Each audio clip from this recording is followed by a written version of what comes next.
Dear believers, this is our Sunday program, and this program is basically a fundraising program. The DVD that's made today will be duplicated and distributed this Thursday out at IEC, and then the week after that will come out and you could help as much as you like. But of course, this is sponsored by As-Sabiqun, those who lead the way, and it could be those who make the way too sometime, you know. So I want to start out by just showing you a picture too. This is Niagara Falls, of course. This is Javad Larijani. This is the dear brother here. This is at that time,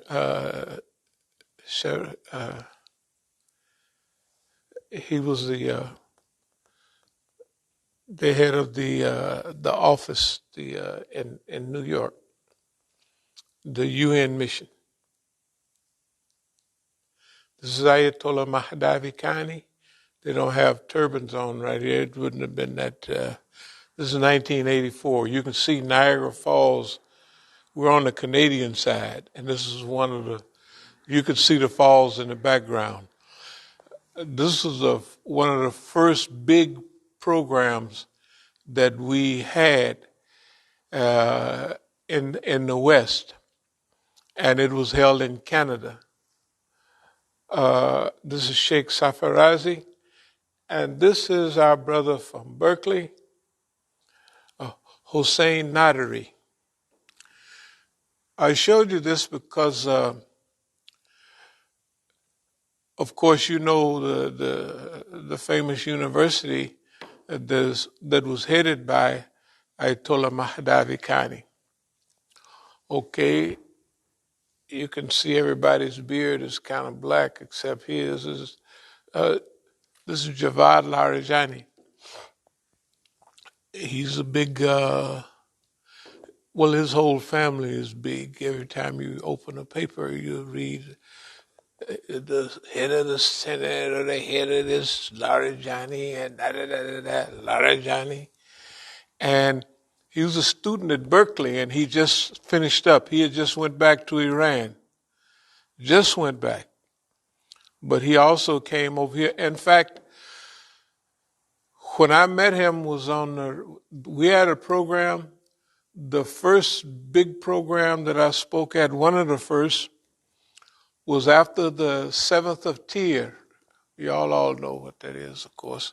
That was the bombing of the biggest bombing that went on in Iran, and it killed 72 martyrs. And 72 is a key number. So whatever they did to us, it was always we took it the other way. And Larijani just got his feet grounded. When he first went back home, his analysis, he come from a good family, but his analysis for the first 20 years was I couldn't believe it. It was horrible. But he was one of the student leaders, Iranian student leaders at UC Berkeley next to Oakland. He came to the Masjid here, everything that was all happening. When he went home and when Brother Mujtaba Mahzoun went home, this brother took over at Berkeley, Hossein Nadari. In fact, the brothers from Berkeley was upstairs with our famous Ayatollah, and what they did was they was translating what I was saying, in good English, transferred into good Persian. So when Ayatollah Mahdavi Khani came down to speak after I did, he said, Asant, like thank you and da da da da da. And they told him what I was saying in detail. He was very impressed. So was everybody else because they didn't expect that. What Muhammad Al-Asi told me, he says, you got a gift, don't lose it. I said, I don't plan to, in other words, we hope it gets better. But at that time we young and fired up, and it was a good historical thing. Now, to get to what we want to talk about. At the Daftar not long ago, some years ago, not that many, they told me that, well, this guy here is on the staff of Ahmadinejad. And, that's kind of, and I looked at him and said, we're all home folks here. And everybody got a right to, like suppose we're going to have a vote with somebody and somebody come by and tell one of us, so you going to vote for so-and-so, man? They say they all black, you say, yeah, I'm going to vote for so-and-so because such and such and such. And they tell you, you can't do that. Why, that is da-da-da-da-da. And he hangs out with those, and you know all of that, right? What I was telling them was, look, I am not involved in daily Iranian politics. And I would tell them every time, I support Walayat Faqih. And this may look like Walayat Faqih, you know what I mean, that it's there to help people understand what Imam Musa thinks, because this is translated from a lecture that I was doing. And it really could be telling all the brothers, the leftover stooges and snitches, Jaryan Nafuzi. That's a long story. That could be very well, it's on the front page of the political newspaper there. So it's telling everybody this is what this guy supports. He's not one of us. He wouldn't come along. He stayed with them. He stayed with the system, right? All of us are, well, for instance, if one of them wants to go to Syria with the revolutionaries at a conference, they'll leave him behind. Say, you stay over here with Medea Benjamin them. That's who you like, right? Okay, remember, we started out all together. And I evolved to a certain position. I just opened a masjid in Oakland, and I would get on the highway and be gone for a month. I had to open the masjid and let the air flow. It would get a little musty. It wouldn't stay in, but it would blow right on out. Because I'd be on the road so much then. And then as I got time later on to stay there more. But it was so much going on in the United States and with the revolution and everything. Well, the same thing is going on now, except on a higher level. As you know, when you go to the news and punch up anything, you're going to hear something about Iran, and you're never going to hear anything good. And so, how could somebody stay on front page number 1, 2, or no farther than 3 for 40-something years? And all on the bad page. Not one single, well, Iran's economy seems to be doing good. They've really adjusted to certain things, and their vegetable markets, and their this, and their rocketry, all of that, they're doing pretty good. You don't see none of that. Okay? So, what I got in my mind when the brothers told me, now I haven't seen this brother since then, but we worked together for 2-3 years, because after the main crew left, he was in charge. You know, there's always one of they leave one student leader behind that coordinates activity. And so we talked together, we worked together, just like the older crew did for several years. Finally, he went home, and when he went home, well, it's just like everybody at the beginning of the revolution kind of has to toe the line, but in their heart, they're not quite as revolutionary, and they might have another team that they kind of like. This would be natural, and so they drift. What I told them, I told Iranians, I'm not an Iranian. I'm for the Islamic Republic. I'm for the system of Walayati Faqih, which you could tell by their behavior, they're not about that at all. And guess what? In the United States, I don't think it's one. I don't think it's too many over here. You don't hear nothing about it. And all the Negroes that changed to Shiism, I haven't found one that comes every now and then and talks about Walayati Faqih. It's as though they don't know nothing about it. Well, Imam Hussein and Abu Bakr did this and all that. So I look at them like, you niggas is crazy. I say, Imam Khomeini says Sunnis and Shias are brothers. Like, you know, da-da-da-da-da. Why you think they have Unity Week and all that? They have Unity Week because the Sunnis said the Prophet Sallallahu Alaihi Wasallam, something happened on the 12th, and they say it happens on the 17th, right? So they don't argue about it. They say we're going to have a whole week, which will cover the 12th past the 17th, and so we're all in unity. They have it every year. They call it Unity Week. Yeah, they've been doing it. Okay, that makes sense. Why would we argue about, well, most people would say, a lot of people would say, well, a family would know the birthday of the Prophet better than anybody else in the neighborhood would. So this is what we say, because I say, you think I'm going to sit here and waste time about a birthday 1,400 years ago or something? Y'all must be crazy. Right? What's wrong with y'all? Right? You think it was there, and they ready to change the whole world for that. That's stupidity.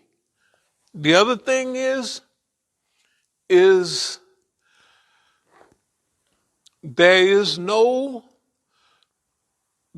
room for difference of opinion. And we believe that when they have an election in Iran, they should all vote for whoever they want. But after they vote, and whoever wins, there should be at least a twofold policy. Either number one, join with that person to help that person get his program over, no matter who won it. Because, and the other thing is, if you can't support it, remain neutral. Don't do nothing to harm. Don't drag your foot. You know, you're trying to pull this whole wagon up the hill, and somebody, every time you look around, they pull their foot in. They've been dragging their foot and got sandbags behind it, and you got to pull all of that uphill, right? What does that mean? Like American politics, they say they're not going anywhere. How can they go anywhere? They're going to have this team and that team.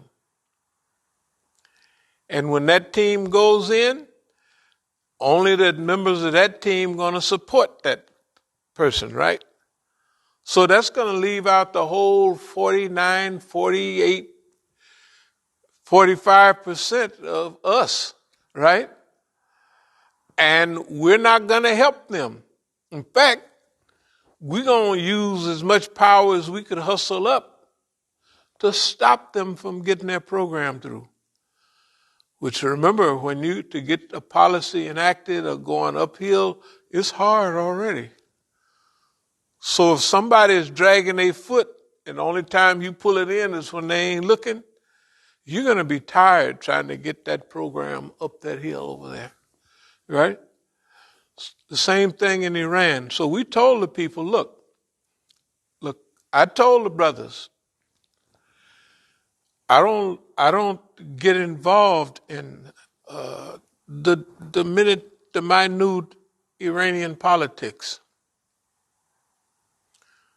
I said, but if they elect somebody as president, there's been several presidents that I'd have rolled my eyes, but I ain't said it, they'd never know, because I'm not going to talk against that person, and and I know the guy done pulled off a few funny things, and I'm not going to talk about it, especially when they dead.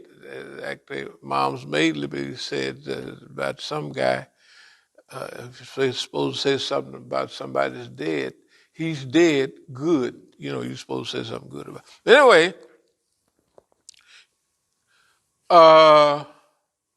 Iran is in a unique situation now.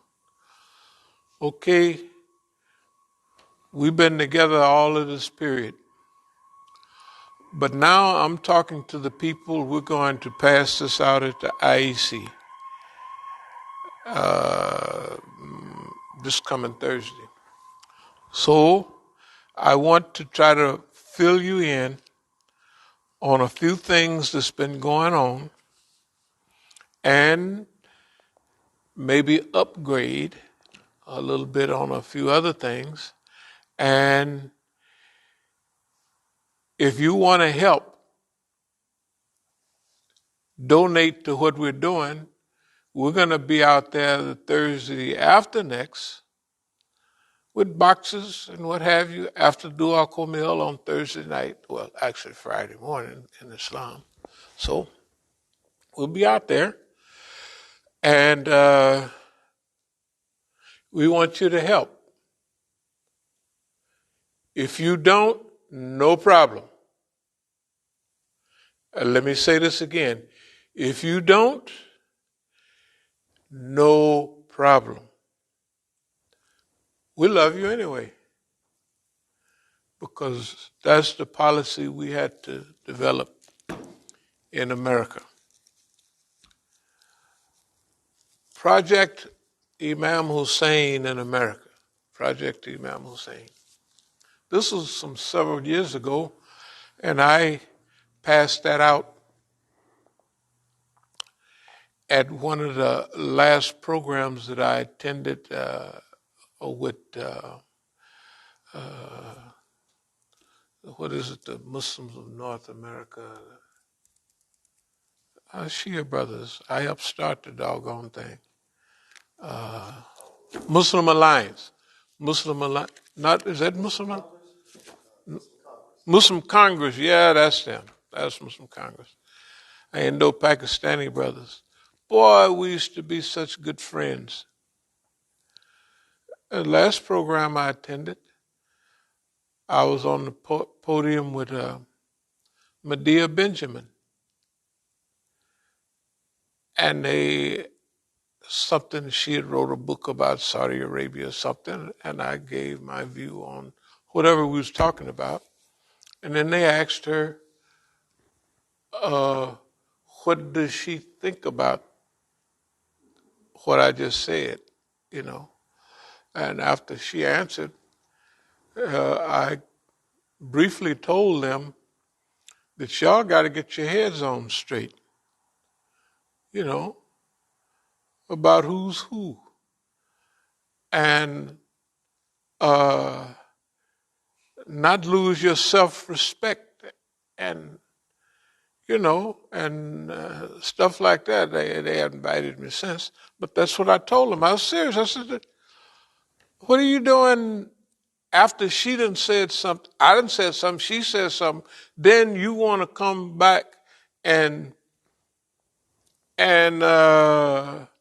put my analysis, and she just,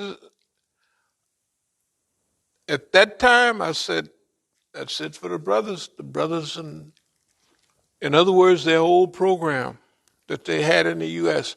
First of all, Muslim Congress, we helped start that 2004 and during those years. And we were the main speaker for at least 10, 15, 10 years, good 10 years or more, because there was nobody popular enough to galvanize, you know. For instance, I went around to all of them and all their places. And so they asked me to help get it rolling because I was better known than anybody. But I noticed some years later that something that was natural, that you would start inviting more Shia speakers that talk the exact same language from the same racial and ethnic background as the people. But I noticed the attitude change. It was different than, this is our hero, this is our friend, he's putting his life on the line for us, da da da da da da. So we know who he is, we know, and we've heard over the decades, you know, and everybody was in on it. All the parents, the children, everybody. But I began to notice that there was some differences. The same thing with Iranians. Remember, the good guys, all the good serious about it, when they graduate, they going back home. Okay, remember there's Savakis here. That means Savak agents here. When the Shah falls, all those agents here, especially ones that was here to monitor, right? MSA, PSG, and all those other, okay, they had to regroup because their structure is finished. So my idea is they regroup with the FBI. They regroup with the FBI. And they let the FBI know we are da-da-da-da-da. And so I try to remember this. When I was busted upside the head and really, you know, like couldn't even talk and stuff like that, they had a program at the same time with Marzia Hashemi that's supposed to be put in jail. And nobody even called me on the phone. Nobody did. That was when it was clear. Now, Marzia Hashemi, she was married to an Iranian who got killed, you know, and she went on back to Iran and moved up. She took Shahada in our Masjid in 82, and she's been a part of this all along. As far as I'm concerned, she's a United States agent and always have been from day one. All of them, that whole crew, Crescent, Marzia, them, they've all been a collective. Margbag America, Bahram Nahidian, right out there. Y'all all know this old geezer. Look, you could ask people in our movement from I don't know when. I got a call yesterday from a brother in, we was going to go see Abdul Haq. He remembers Bahram causing trouble back in their day. That's back in the 70s. There's old Bahram. All the Negroes around here in those days, first they were Sunnis, Bahram eased up on them, right? And before you know it, the brothers are Shias. Now, this, to me, it doesn't make a difference. But to everybody else, hey man, them Iranians coming and they trying to, so it was bad publicity. Okay? If you take all the institutions over here, if you take our brother who I spent time with every time I went to Iran, now they say that he dressed up as a postman in 1980 and shot this Iranian general and went to Iran. They had a few TV programs. He did interviews with him in Iran. He made a few movies, Kandahar and stuff like that. And used to be tall and slender.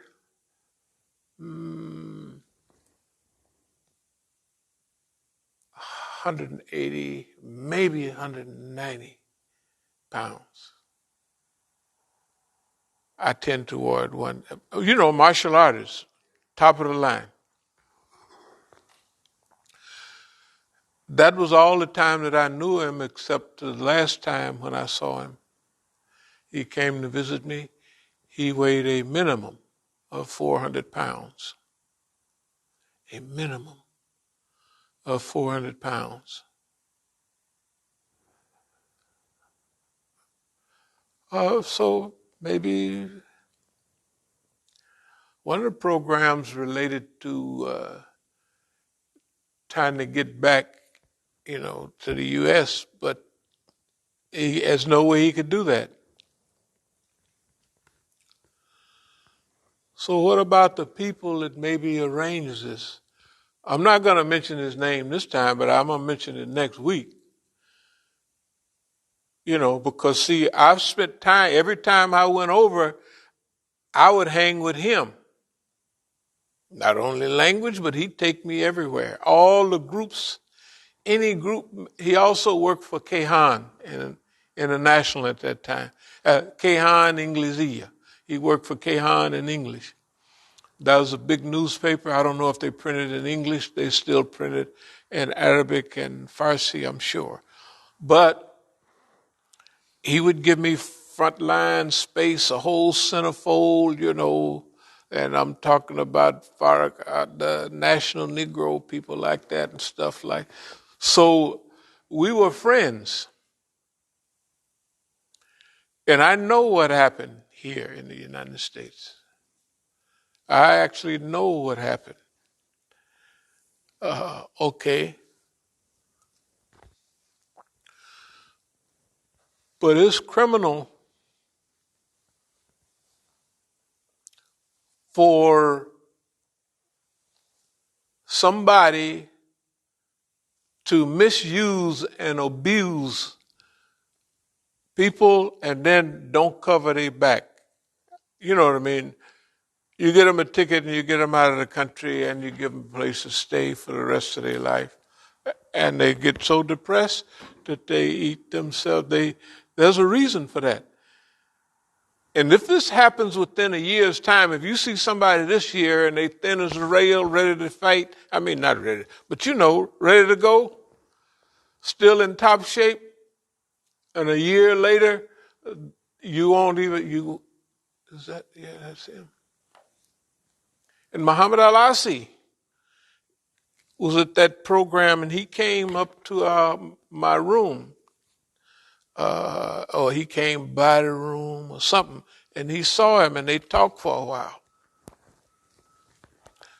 Now, when I came here for my first speech in 1984 out at the IAC,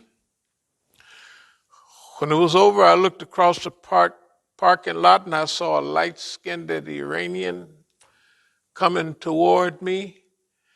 And of course, you can't do this, but the kind of way I did, I knew he was the police then.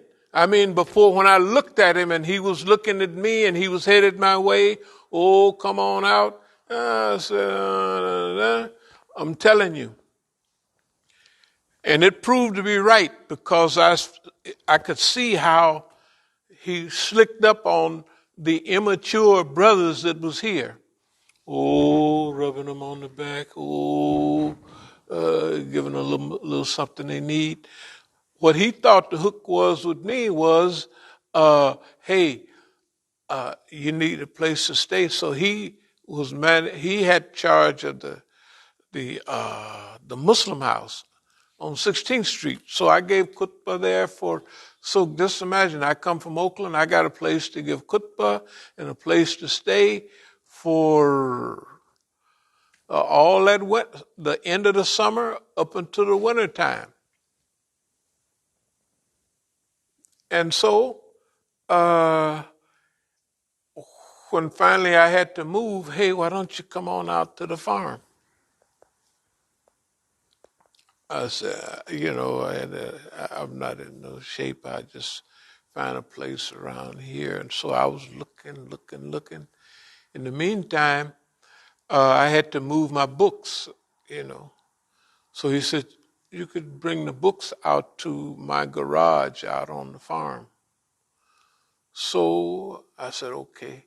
So we took one of the brothers' truck and I put them in my, little car or whatever the thing was, station wagon, and we went on out to the farm. So he said, so this is the farm. And I looked, I said, this is the farm. And technically I didn't have a place to stay, So I said, I think I'll take you up on that offer. So it was 32 acres. I'm out there by myself, and I could come into D.C. After the traffic died down, and I could come back after the traffic died down or before it picked up. Like if I had a quick run to do, because I came into D.C. almost every day, so I'd come and do what I have to do, and I'd either wait till the traffic died down, because on 66 it'd be serious out there. So anyway, but Nahidian would get into little conversations, and he would, now Imam Ali, and this, that, and then, now, don't that make sense? I said, shoot. Now here's the thing. In the dunya, Islam, the first thing that you learn, you don't even have to learn it, it's just natural. If somebody pat you on the back and tell you what a good friend you are of theirs, watch out. Everybody, they just know, right? You just know. Oh, so after a while, I went back to California, and they was helping doing some work on the Masjid over there. Because when we bought that building, we remodeled, we put in new heating and air. It was really a nice, well, you remember, it was a pretty nice little place, So anyway, at that time, it still is. I mean, as far as I'm concerned, because I don't need nothing but the floor. Anyway, no, it's people be complaining about that. I said, okay, I'm not, it don't bother me. But anyway, so they said, well, we've run out of money, So I said, okay, I'll send you some. So I sent him $10,000. Now for a Negro, that meant that they got, he started looking at me different, because everybody else here thought that if I was out there with him, he was going to be manipulating me like he was doing everybody else. Yeah, like people I could mention, that everybody knows. Okay, so that personality, the last time I was at that masjid in Manassas, was they had a program in February, and it was late February, well, mid-February. because the revolution, usually the programs on the anniversary of the revolution are around 11th, the first, on that or the other one before it. So they asked me to come out there, and when I got out there, everybody was there. So it's not an offbeat program. And I was just recuperating. I was just getting my balance back. This was early February after I had, all of that stuff. And and so they knew where my head was at because I'm trying to get them talking about Mazia Hashimi. I'm saying, what about the brother? And then they got enough sense to know that if for over 30 years I'm holding their hand and putting them up on what the U.S. will probably do against them, and it's coming out right for all of those years, hey, what do they think Boss Man was going to do with me? Like I told him, I said, suppose you was in Iran and you was going to the American embassy or something every day openly working with the people that's against the Islamic Republic. What do you think the Islamic Republic would do to you? I said, now what do you think that we've been working together? This is 40 years now or more, right? And the main one on the line and the one giving out information that's helpful, you know what I mean? Actually, you're a watchman for them. You kind of looking out for them. And everywhere you go, all your speeches and lectures have that blended into it. And this is how boss man act, and this is what happens, and we push in Lebanon at the same time. And so you think boss man what is he gonna think about that? He's gonna hate it. And what do you think he's gonna think about me? That go along right with the package. And what do you think about me appearing in all of these pictures in Iran? And Ben, it didn't start then. This is 84. You don't think they got all of this stuff? And the Rahbar, there ain't no Negro in the world. Well, I mean, in the world, they got the Sudanese and people back here, but not a Negro with a picture hanging out with the Rahbar.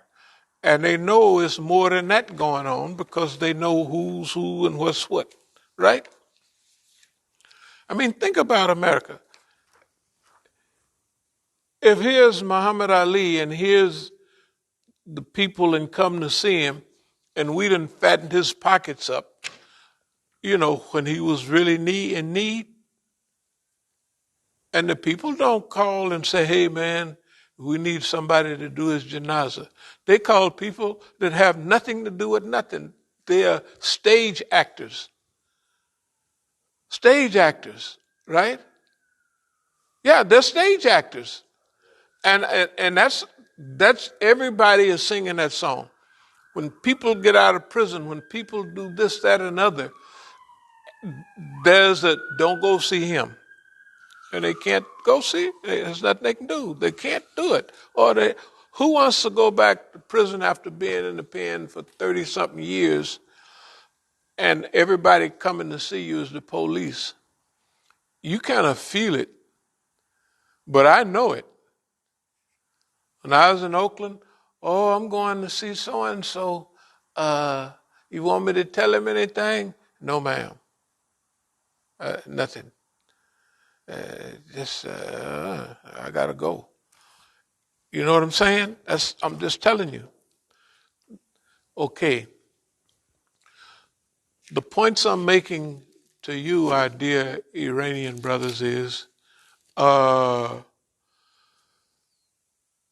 this crew that's here now, when we had that last program in San Francisco about 4 years ago, didn't nobody from the Bay from the immediate Bay Area came except one guy. He came and it was a cameo appearance. But that's where we started everything. Those 9 counties in the Bay Area, they met in our masjid all the time until they moved out to San Jose and got this big show out there. And then all of a sudden, nobody's interested in Imam Musa. But years ago, they had a credit card on for me, on their name, where I could go spend all of I just rented cars with it. But we so close that they got me on one of the leaders, he got me on his, I could go down, I could have doggone American Express. I could have wrote anything I want onto there, because what was the limit? I never knew, because all I did was rent cars. Why? Rent cars to go around. And they paid for was the car, not the gas, not the whatever else, you know what I mean? But that's the way, it was a lot of work to do at that time. And so that was the work that had to be done. And I did it. I did my part. I'm ashamed of the behavior of the people who are left here in the United States, both here in D.C. and both in California. And it seemed like it's a national thing that a few years ago something happened, and all of a sudden Imam Musa is persona non grata. And it didn't just start, it's been going on, because I have a friend who, well, I'm not going to get too personal, but I was talking about the situation. This is years ago. He says, well, I can't tell them to do certain things. I said, well, you're the big chief. You could tell them whatever you want. They got to do it. You're the chief. Over here, you could imagine who that was at that time. And he gave me a certain amount of money. I'm surrounded by a boss man then, like now.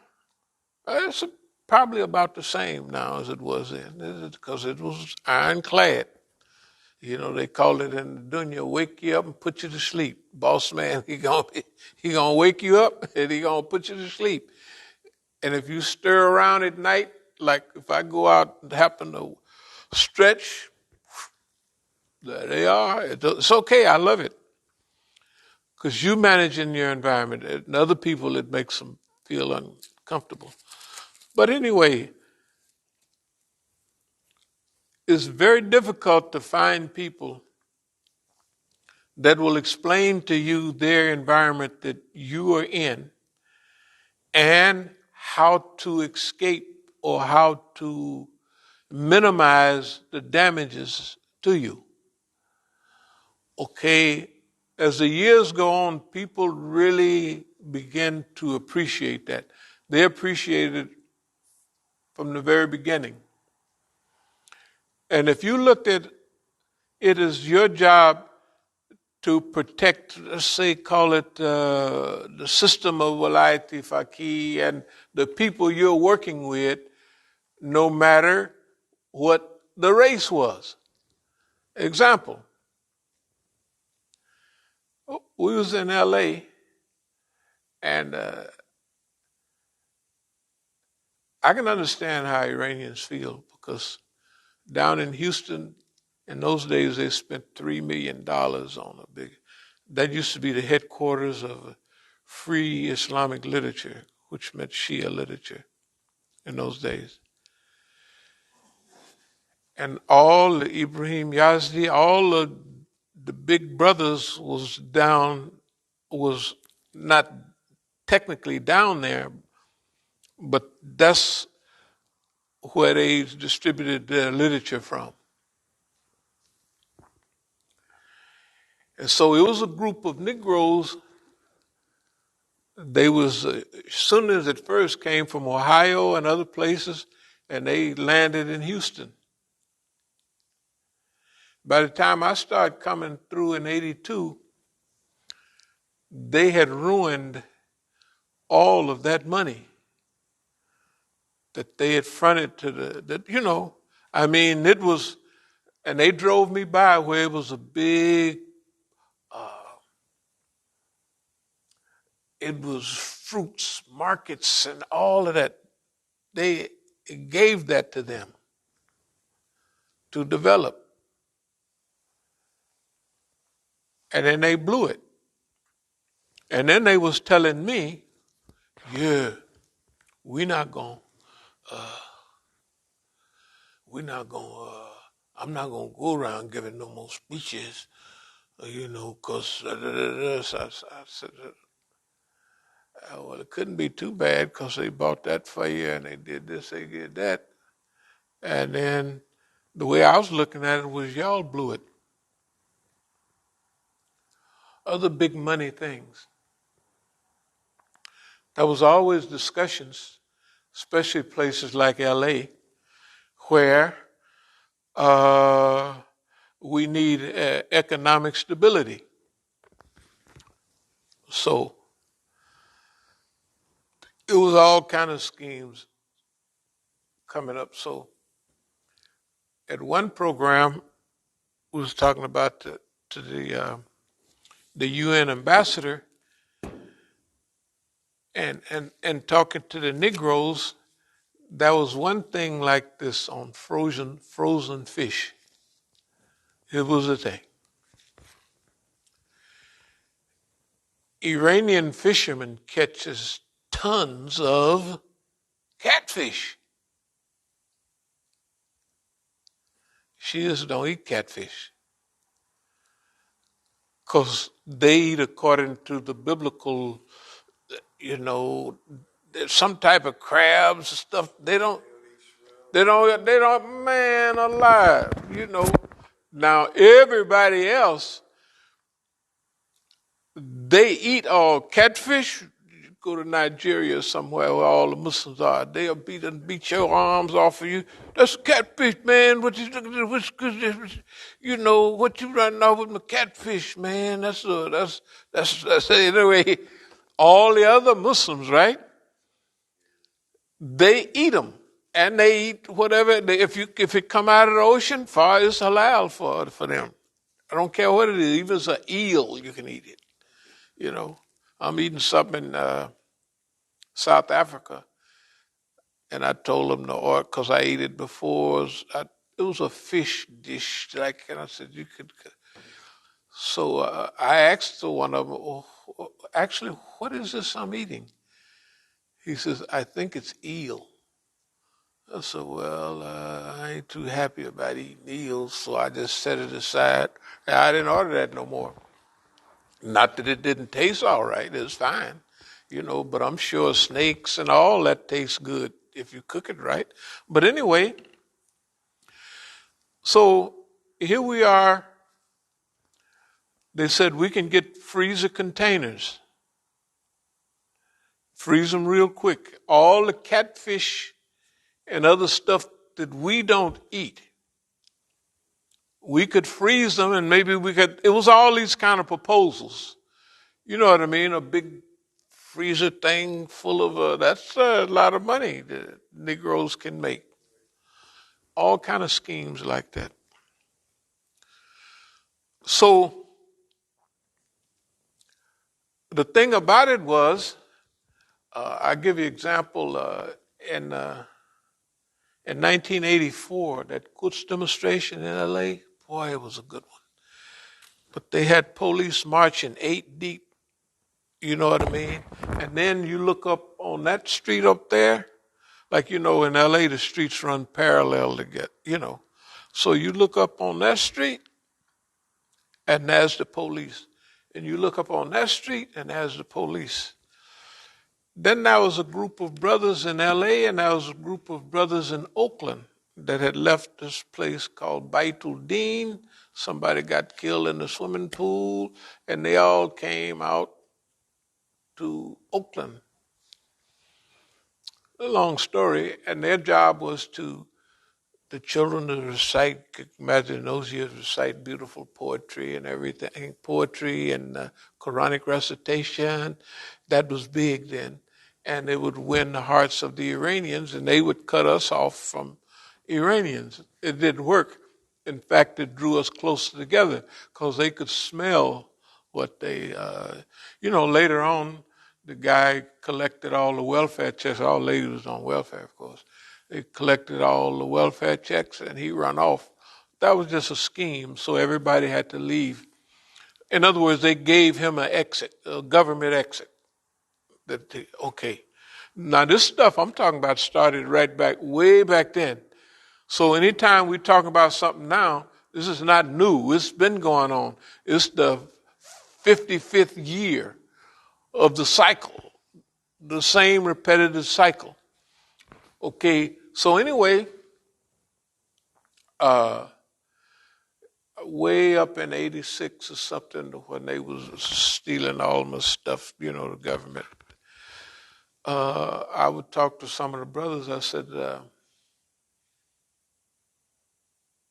a lot of stuff going on around here is not right. And they said, well, we can't be with one group of African Americans against another. We have to be neutral. And how do you know what to say? I said, well, the only reason I know because I'm sitting there with them and they saying, we're going to do this to the Iranians, we're going to do this. Because I'm a Negro, so they figuring, and y'all would probably know some of the people, Imam so-and-so, from LA, from right there on the strip. Shoot.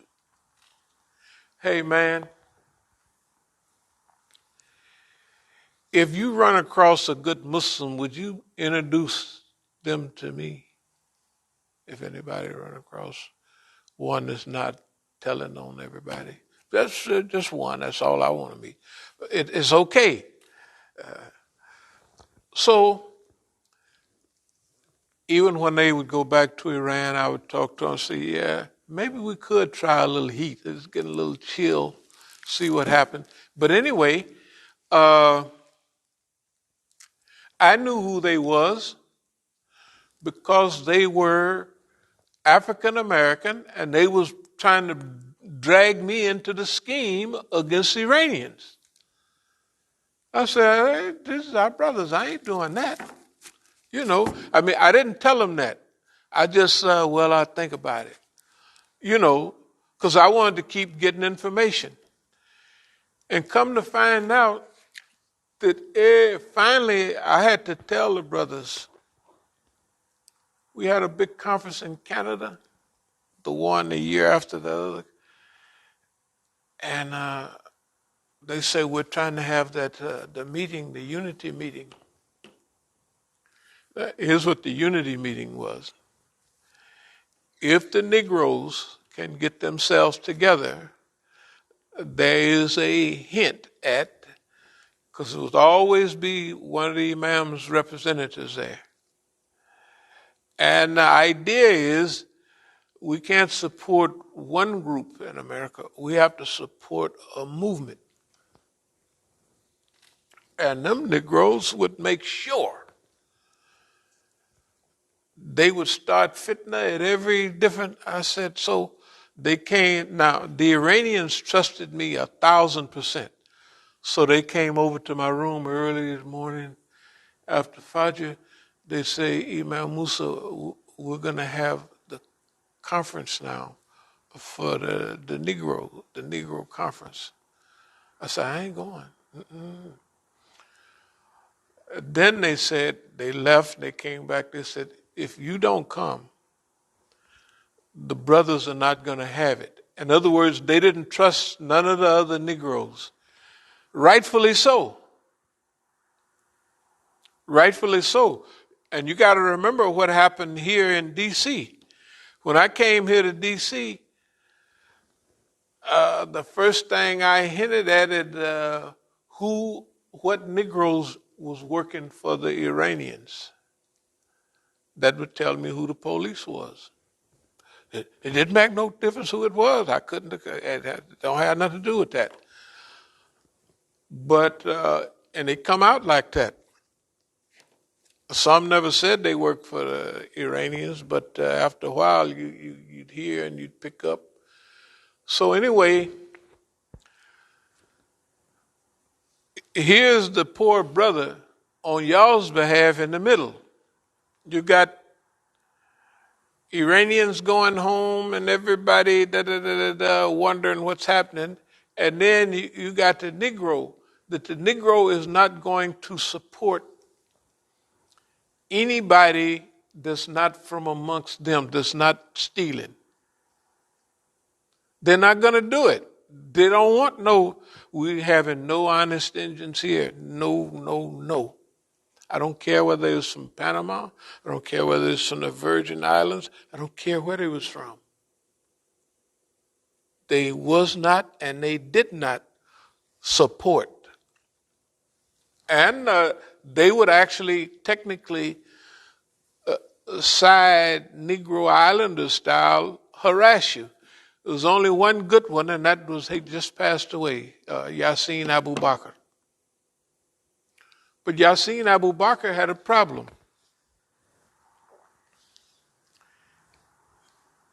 Imam Musa, he wouldn't do it to me. He would do it to me, Imam Jamil, and everybody.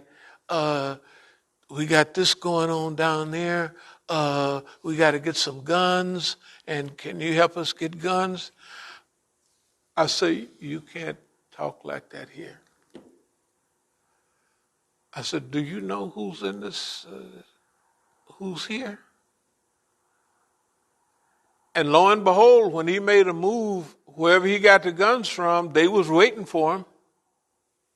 They was ready. They killed his son that used to go to Howard, didn't they? You can't, he was a good man, but he wasn't skilled in American counter-colored stuff. He just wasn't down with that. And I'd pull it, I said, man, every time I saw him, that'd be my line. You can't go ask publicly, hey man, I got to get some guns. And he'd do it. He had scared Imam Jamil them to death coming down there because they didn't know him. You know what I mean? Like we did. We had years with him. And he went down there, shoot. And you know how Imam Jamil was. He mums the word. If you want to ask me about Dhuhr, Asr, Maghrib, I'm on that. But if you want to know anything about anything else, I don't know any of that. So basically, they thought that there was one African American Islamic movement. It wasn't. That's what they were pushing. Right. Remember Wahda, unity. If you guys can work together, because they knew certain rules. Right. You can't have 3 or 4 different movements. And the Negro knew that too. So my line was, hey, let's pull together on the surface, talk a little unity, and everybody needs help to get this thing and sustain. They were ready to do it, but they didn't. They would do everything to lose the confidence of Iranians. I'm telling you, the big business down there in Houston to destroy it, all of the behavior that the Negro exhibited was confidence-destroying behavior. Not only with them, but many others. Okay, they got this one guy. Y'all see him in the paper every now and then. He went over in '82 to get some money from Saudi Arabia for the community, and he came back and bought a red Cadillac. What's his name? That's him. That's him. He from up in New York at that time. Yeah, he was up there. I went to visit the brothers in New York, and yeah, and he was sitting in one of our friendly Masjid. He said, "Yeah, that's so and so. He's hanging around. They threw him out of the community. He was the Imam, and he's just trying to. So we just let him hang around a little bit." So it was a lot of scallywags going around. Those scallywags. Do y'all know what scallywags are? Remember, they had carpetbaggers and scallywags, and they were both almost the same thing. Scallywags. This white folks talk. But these was real live scallywags, I'm telling you. So anyway, I'm going to speed it up. The point was this. Whether the brothers, this is not all of our brothers, but what I could see from around here and what I could see from our brothers in Oakland, they wasn't speaking on my behalf. They were like, for instance, if everybody knew when we was out in Manassas that I'm already sensitive, so you're not going to really eat that salad, are you? You know, like to bring on some paranoia. So I just took it and just to show them. But everybody there are all the important people that for the last 30 years, when they were students, they worked in the Daftar Inn. We did a lot of good stuff together. And the only thing that I didn't like is they wasted it. They wasted it because they wanted somebody to cooperate with them.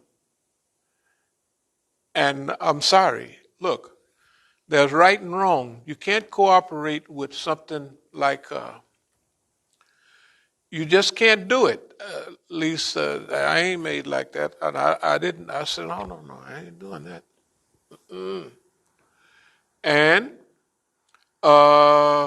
we played with them on that for a long time.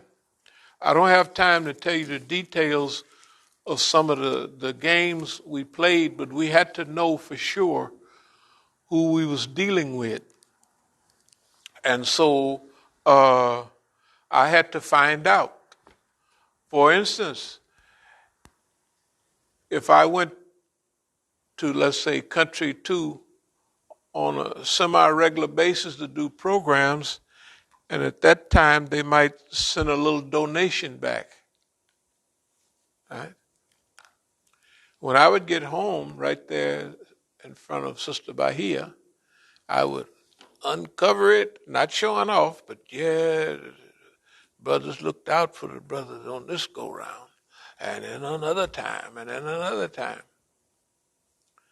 So, the head of the Daftar, I'm showing you how this stuff is all linked. There's one link.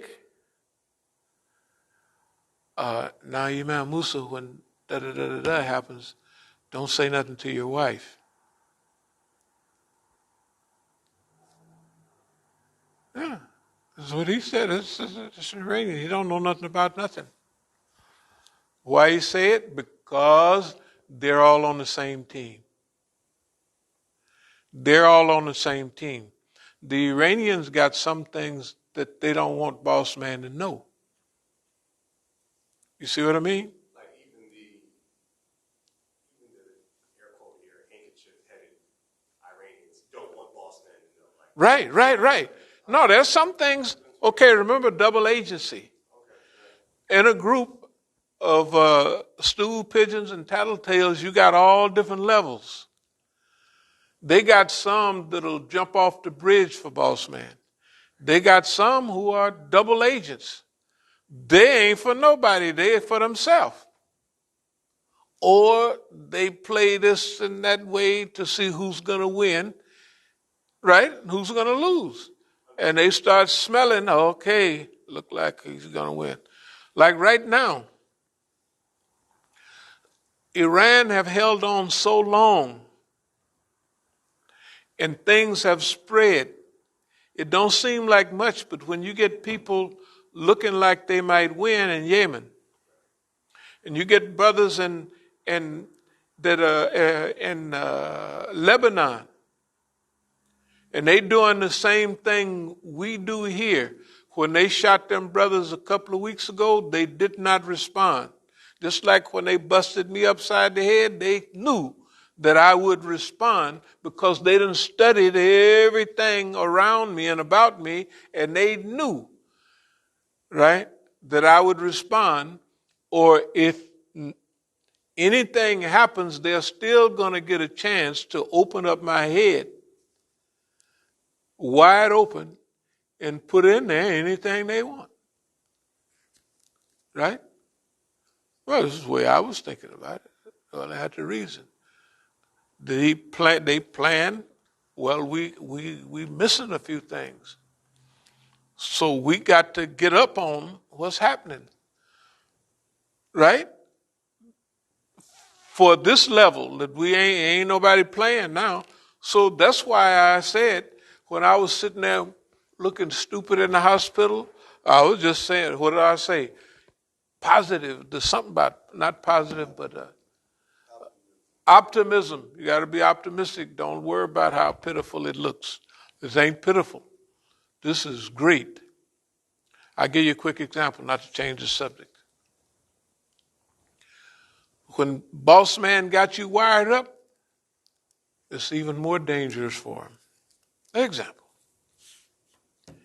If, let's just use some example like color-coded thinking. You know, artificial intelligence, you know, got a screen and stuff shows up, right? So, if you want to think about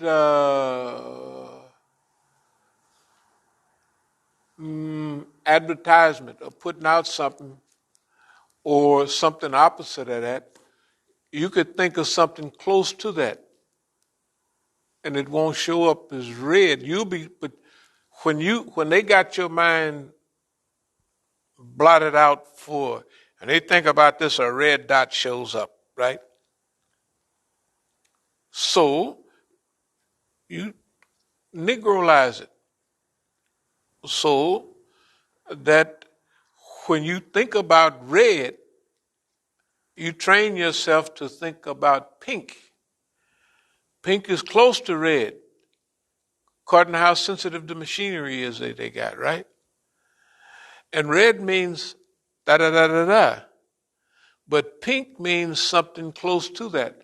Like if you're doing with words in Spanish, and you can flip up Spanish and English and Arabic and mix it all up. You know what I mean? Where the stuff may not be that sensitive yet. Like when they supposedly killed my son, I wrote Gadab, and I wrote something which means anger, you know what I mean, and something else. And I just wrote it.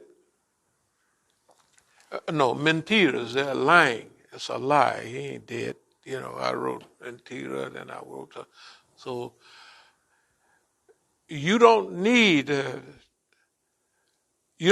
bullet to miss you no more than if it misses you by a quarter inch, it's like missing you a mile, right? So everybody else don't want it even to come in their direction. It's not us. The old master, right? When you're trying to hit the old master just enough. But the young guy jumps all up in there, turn flips, let's go, right? Right? The old master don't do that. That's why I remember I started writing about the old master years ago. The old master is not, he's getting old, but he's a master at what he's doing. So instead of, if we're going to do a propaganda program, we'll code pink it like advertencia, advertisement, propaganda. So in Spanish, advertisement is propaganda. Propaganda, right? Advertisement. So you're going to do advertisement. Or you're going to do propaganda, but you're going to think of it in the word and in the pink code of propaganda. I hope y'all trying. Okay, that I'm not going too fast and too far. In other words, give boss man a run for his money. F you, boss man. You can't stop the nigga from nothing. You know. And guess what? Who's in the driver's seat? Him or us? Tell the truth. Who's batting out? Who's struck out he come to bat, everybody turn their head and go to the hot dog stand or something. Because he's going to strike out. Right now, boss man has struck out. He can't go to bat without striking out. And we doing like Babe Ruth. We point where we going to hit every time, right? It's going over that, and we get up. Bam! And there it goes. I'm telling you every time. Every time. And it's not getting worse. You know what I mean? Like when you get older, you get to slipping a little bit. It's actually increasing. You know. So anyway, let me speak. Still, we're talking about the fundraising. We're talking to the Iranians. So don't y'all get lost. There's nothing I can do about it. It'll take, within some years, I'm going to get control of this wandering mentality. From Stalingrad to Oakland, the struggle that we just went through, we call it from Stalingrad to Oakland. That's very, very important. Because when we were coming up, we never heard anything about it. All we heard about was D-Day landing, June the 6th, 1944, the Allies forces with 18,000 ships, some say 25, assaulted or landed, and da-da-da-da-da-da-da-da-da. And they never said anything about Stalingrad. Stalingrad is where the war was lost for the Russians. I mean, for the Germans. 5 out of 6 Germans killed was killed by Russians. The Eastern Front, that was like sending you to hell. They were, oh Lord, you're not going to send me to the Eastern Front. But send me to the Western Front to fight Americans and French and the Bobbies from England. But please, don't send me to fight them Russians. Because we done raped all their women, destroyed all this stuff, and they come in mercilessly.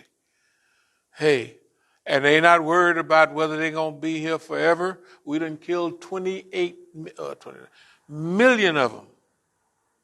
You never hear about that in the U.S. history? Did they kill 28 million Russians? Who else ever even thought about losing that many people?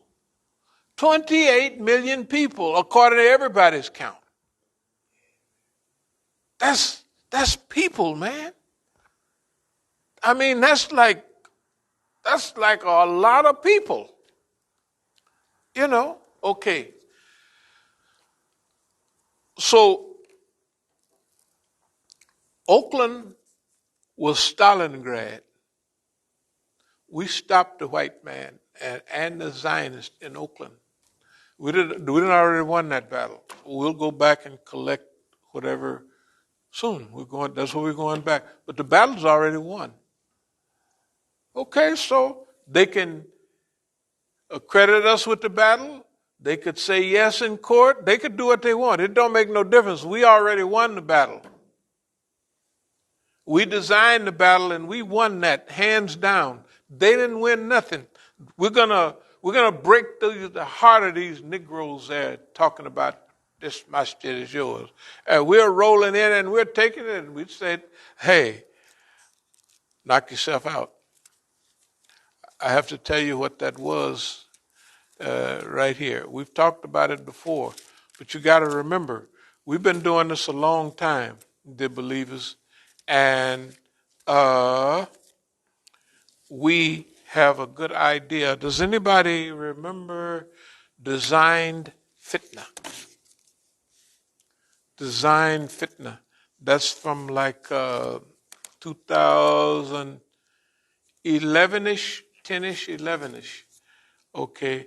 Oh, yeah, here it is right here. I'm looking at it. Well, if I put my glasses on, I'll be able to see it a little bit better. Designed fitna. This stuff's still going on, but back then, it's like, okay, design fitna is when all of the stuff that happens, everything that go on, we designed it, or we engineered it almost to be exactly what it is. So we had this putty in our hand, and we made this environment. The environment that we have in Oakland and that we have here, we have made this environment. But they was thinking they're going to make that environment. Why? Because whatever we present to them, we've already studied in our systems analysis, what are they going to do if they see this? What are they going to do if they see that? Right? It's simple. You got them down pat. And they have followed the pattern. I mean, dutifully. That's why we have the attitude that we have about them. And the other thing, attitude is non-hatred for the system. And the other thing about aging is, after a while, it's not Jesus's, but Lord forgive them, they don't know what they do, stuff like that. That stuff starts creeping in, and it starts creeping in policy too. Because if somebody make you mean and hateful, you lose right away, because now you're like them. That's why we made it a policy, and we wrote it down, and we look at it there almost every day. We can't remember it, but it's still there. Love, optimism, all of that stuff. Right? Yeah, because that's real. And it's been real. It became our clear-cut policy about 2009. But that's a policy for success, because we're in a new arena now. And I mean, we know it now like, it's real and it's accelerating. So not only we're not going to let boss man make us mad, because if you let somebody make you mad in a fight, he can do anything he wants to you because you're mad. That's the first thing, you throw that out the window. Not anger. And then the world is clear now. The world needs, I don't want to call it love. It sounds like a song. The world needs love. But it do, man. Hey, it needed bad. It needed bad. Okay. And see, when you start out and you're trying to keep up with Allah, which you can't do, or go in that direction, Hadith say, if you come to me one hand, I'll come to you with them stretched out. You come to me walking, and I'll come to you running. And that's a metaphor. Allah is not running. Hey, brother. Dumb stuff like that. That means if we make the effort, and we've made the effort here. Actually, I don't say this much, but I'm proud of our effort. I'm happy with our effort. I'm happy as I can be with it. Because we have passed all of our own tests, not their tests, our own tests, our personal tests, our community tests, and we have arrived at a certain location, not location, but a certain position. And that's because of evolution, where, of course, we're part of the Islamic movement, Then you begin to look around at more than Muslims that like, wait a minute, let's see. if one side of the world drowns, will the other side drown too? Right? So it will, of course, right? Yeah. So you have to look out at rescuing the world. Now, it's insane what they would say for us to be under the white man and the Zionist gun all day long, all the time, for decade upon decade, and we want to rescue the world from the plight that it's in. Right? That's elevation. I know it's elevation. And I know how I feel, so I already know if nobody has to believe anything I'm saying. I'm just telling I feel like that and I think like that, and that's what I hope. You know, hope for, plan for. And that's where we're headed. That's where we're headed as a community. It don't make no difference what boss man and the Zionists. So from Stalingrad to Oakland, that was the that was the last major step in the battle. And we arranged that battle. No reproach, everybody know about that. Da, da, da, da, da. This is pretty good. Design destiny, not design fitna. Well, we'll go into that. Design destiny. For many things that come up, we have what's called the fiqh of clarification. What is fiqh of clarification? There's something the Negro himself made up. Yes, it is. Just made it up, just like hell. It just jumped right up and made it up. What I mean is, it's made up out of a collection of all the things that's been happening and trying to develop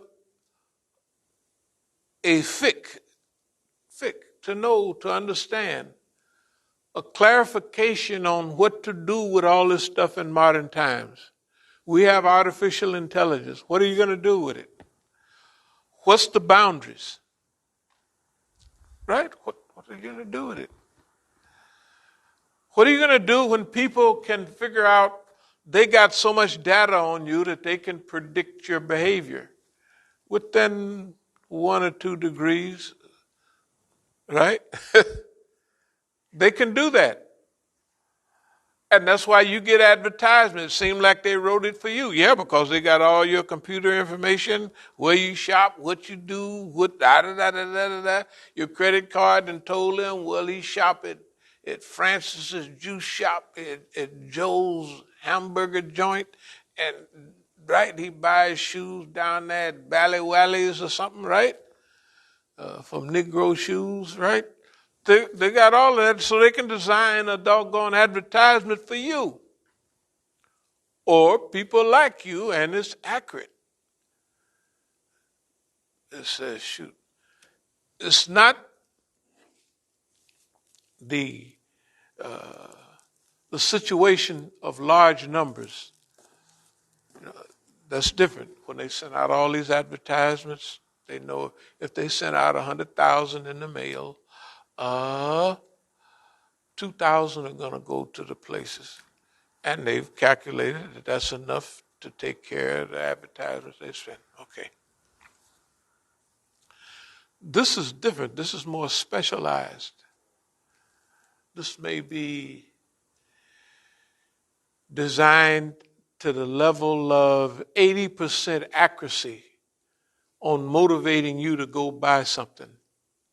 Right? Suppose it's 50%. Suppose they get an advertisement that motivates 25% of the people, 1/4 of the people, to go do what they want. That's deadly, man. That's serious.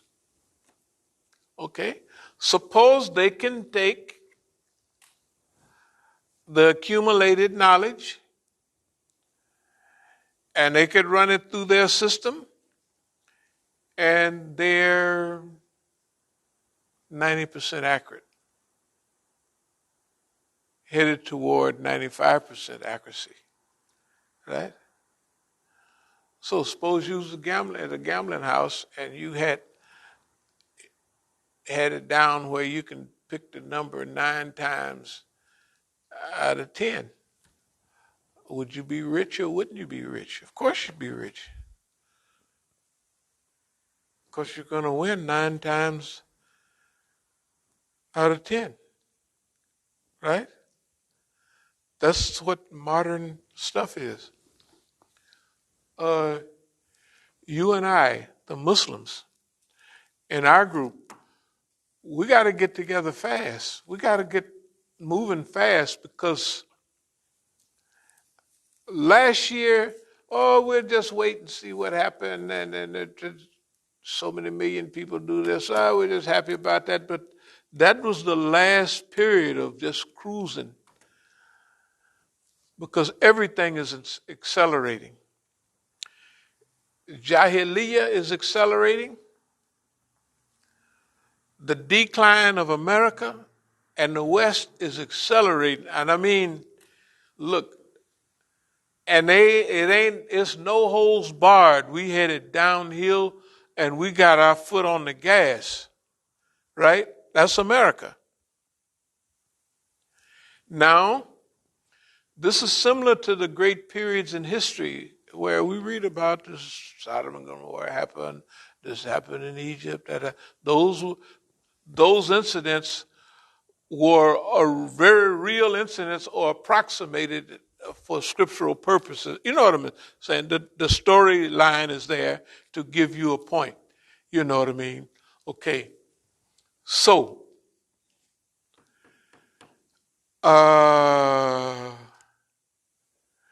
it's a little beyond Negroism. It's beyond the black movement, or it's actually beyond the Islamic movement now. It's to the human. It's not. It's actually beyond humans, and it's been beyond. It's life on the planet. You see what I mean? It's clear. It ain't no. It's life on the planet. So what do? We leave it to boss man. He effed it up, and he ain't slowing down. He ain't even thought about slowing down. His belief is if it's one more dollar out there, we're going to mobilize all these other dollars to get that last dollar. If it's one more fur coat wearing, white coated seal alive, we got to get that boy. We got to get him, right? If it's one more spotted giraffe or one more white rhino left, hey, they talking about preserving them and mating them with another. We'll get that boy because we want the snoot, and that's it. We want that horn because that horn makes some kind of uju stuff that Chinaman's like. They don't stop. It's like telling Negro try to change his culture. Mr. Negro, would you stop drinking white port and lemon juice for a while so you could have a black revolution in the 60s? Stop drinking white port and lemon juice. What's wrong with this nigga here? It must be crazy. You know, that's what they would you pause just for a second? Like one of the famous things in Oakland was a nice lady. She went by to pick up one of the Negro leaders for a rally they was having. And the Negro chased her around the room for half an hour. I had her tied. And, I come to get you for that. He just gonna knock the lady over. And that was normal. You know, in Algeria, when they put the Negroes out, all the information we was getting is Algeria didn't like the Negroes. They put the Negroes. What Pete O'Neill told me in person when I met up with him in Dar es Salaam, he had taken over the party up there. He said, pussy got us put out of Algeria. And it was. Even I was there when the brothers were saying, man, them girls got that stuff on, got the best stuff. I said, they got that on for a reason.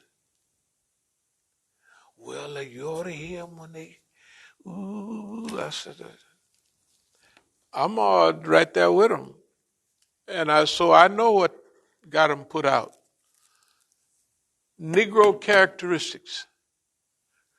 Colorism got the Negro put out of Algeria. Colorism is what have the world like us, but they don't place any confidence, anything of value in our hand. They don't.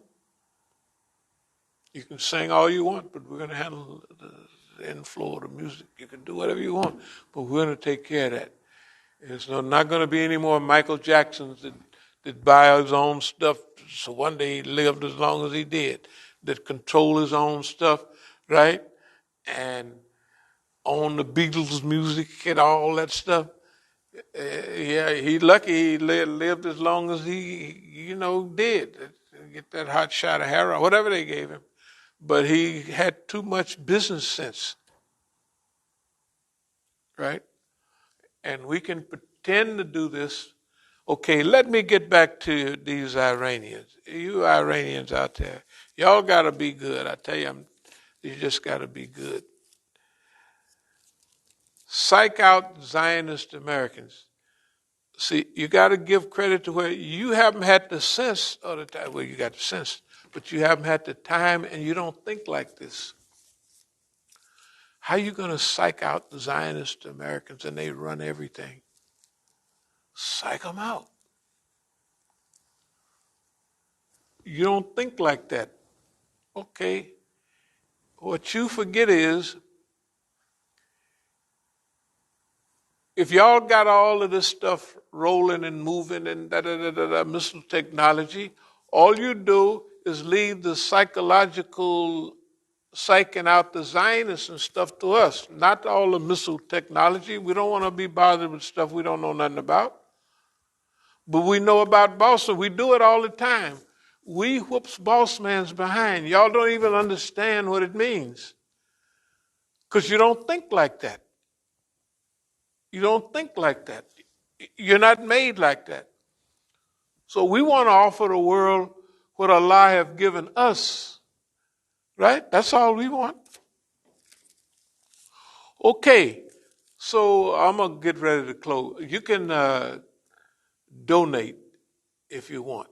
If you don't donate. Stay over there with Boss Man. If you think, yes, please, you stay with Boss Man. If you haven't figured out how he is already, then stay with him. I'm saying that you have to have some mathematical understanding or historical, psychological, spiritual understanding of who you've been working with and what is their track record. And if they don't allow you to push them around, that's good. Because, see, this is one of the names. If you've seen the program that came from overseas, they had one of our brothers, we were just talking about him. They had him do an interview 10, 15, it was probably 20 years ago. And the way they was putting it was that Iranians made African Americans feel like they was somebody. So in order to get that from them, they would do basically, now, you got to remember, you got to just remember now. If you looked at Imam Khomeini, just looked at him, well, what race would you think he was? You would probably think he was white, right? Or basically, like all the other ulama, if you would look at, if the Rahbar didn't have a beard and a turban, what race would you think he was? White. Yeah, what would everybody on this picture except a few? Look at, Ayatollah Mahdavi Khani. What would he be without a beard, without a turban, without all of that, just a hat, a suit, and stuff on? Right? And he don't open his mouth, he would be white. Right?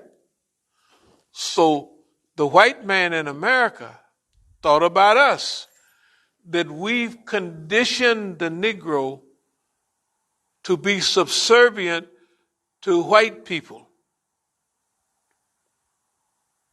And the Negroes that was joining up, moving away from Sunniism and everything else,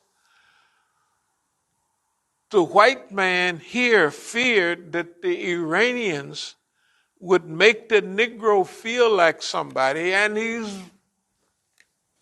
excuse the expression, damn near white. Yeah. They call Iranians Indo-Europeans, right? You ever look on the chart they have for languages? They call them Indo-Europeans. Europeans. And Aryans. Yeah, Aryans. Nazi was talking trash when I was in the county jail one time, not that long, some years. We're Aryans. I said, well, you ought to worship Iranians then, because they're the real Aryans. Arya Samaj, that's all that. In India, everywhere you go, if you're white, you're all right. If you're brighter, you're better. It's like not 100 years old, 500 years old like here. It's thousands of years old. Aryans and Dravidians. You go to Pakistan right now, you'll find that what I did, I found the little black guys, darkies, sweeping the street and everything.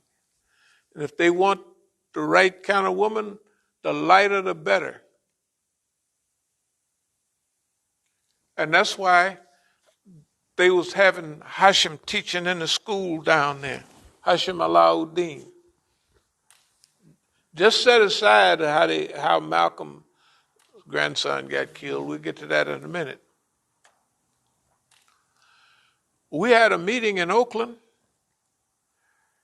and Hashim said, you couldn't melt, remember I was telling you about all the little cutie pies from UC Berkeley, all the high educated, oh, Hashim is handsome, and Imam Musa, would you hook me up with it? I said, okay. So I tell her, I said, Hashim, such and such, was thinking about marriage. So all the sisters and brothers, we had a meeting one night in the Masjid, and that came up. And Hashim was there. And don't worry, the sisters remember it like they remember that. They won't even lie about that. Well, Hashim, da-da-da-da-da. It was two things came up. You know, sometime I talk about the lady Halle Berry. Well, Halle Berry's mother is white. And she was hitting on me all the time. So, at that meeting, race came up. I said, now that was true then. It don't make no difference now. I said, I won't marry a white woman. I just won't marry one. I said, I'm tired of seeing Negroes. I say, what did it do to y'all? What did it do to y'all when all the niggas go get a white girl? Did it make you feel happy? I said, that's what I thought. I said, I couldn't stand up in front of a crowd of black people with a white woman that I married.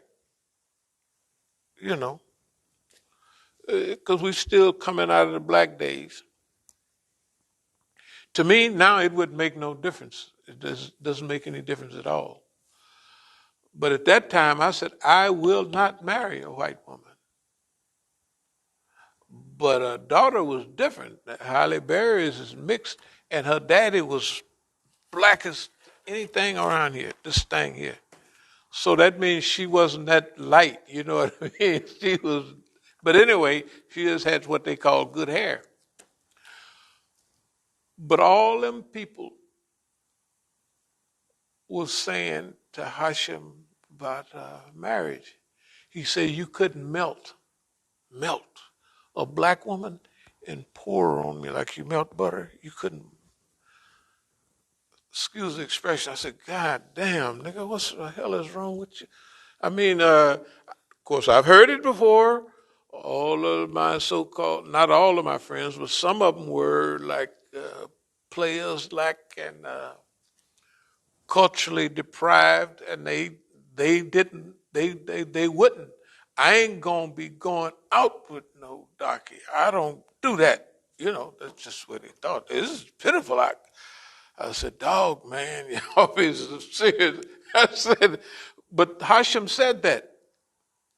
And I was sitting in the class down there at Ghazali School, and he was talking about all the black heroes like he was there with them. George Jackson, da, da, da, da, da. And I said, that's it. That's when I turned, I said, that's it, nigga. You know what I mean?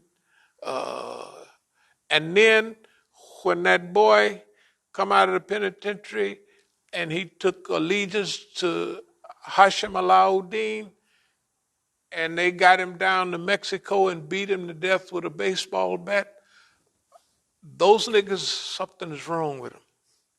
They are technically murderers. And they would have did the same thing to me if I would have been, you know, like, I just tell you the truth. All of those niggas, and I call them niggas, Hashem, Sister Bahia down there, my ex-wife, all of them niggas, I used to classify them as high school niggas. Now they're elementary because, see, we're moving and they're not. So at that time, I classified them as high school niggas. Those people are deadly. And I know why I know that. I know the stuff that happens right now. I know where it comes from. And why? Well, then why won't you move the people out of the house? You're not married to them, because I want them to be there. I want them to be there so they can keep boss man up on everything in detail. No, that's why we done jumped on boss man, because we know what he know. We feed him. I'm telling you, the people around here like Baba Kloon, them, we lean on them. Baba Kloon, they're going to sell our property out there. Baba Kloon, they're going to sell our property out there. Just pretty soon, they sell the property. They don't have a right to, but they sell it. Because that's what we want them to do. And all of that doesn't make difference. Why? Because we're in another stage right now. Yes, we'll get that back, but that's not going to slow anything down, nor will it accelerate anything. Because we're in another dimension now. And the time is speeding up.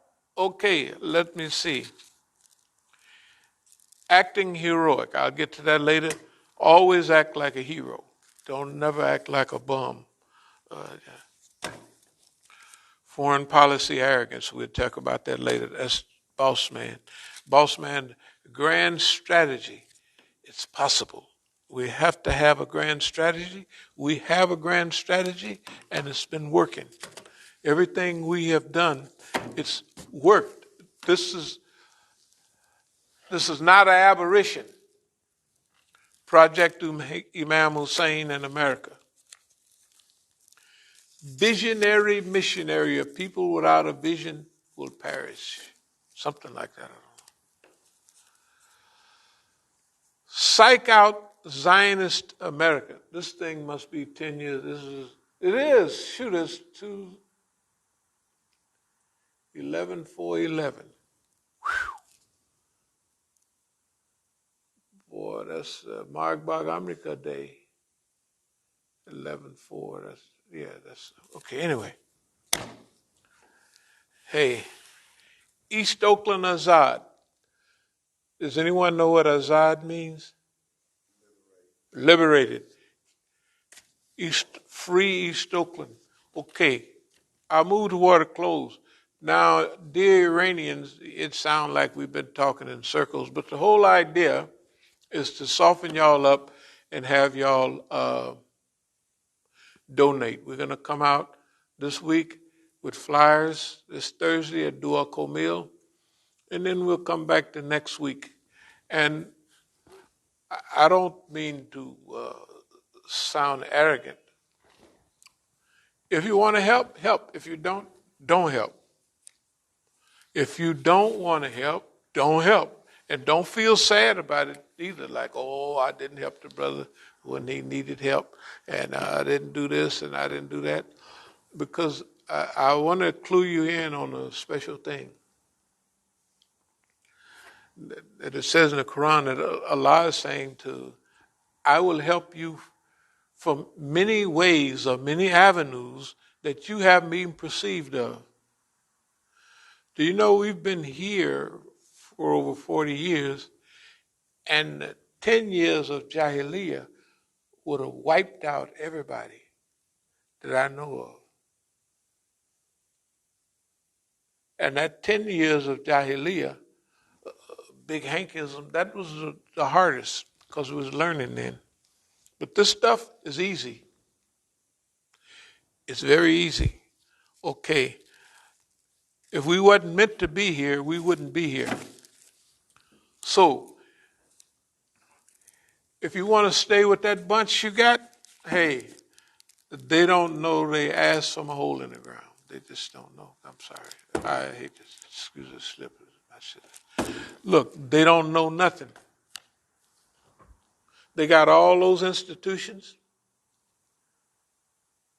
And if you left it up to them, if you left it up to the Iranians here in the U.S. to vote, who did they vote for the time before last? They all voted for anybody but Ahmadinejad, right?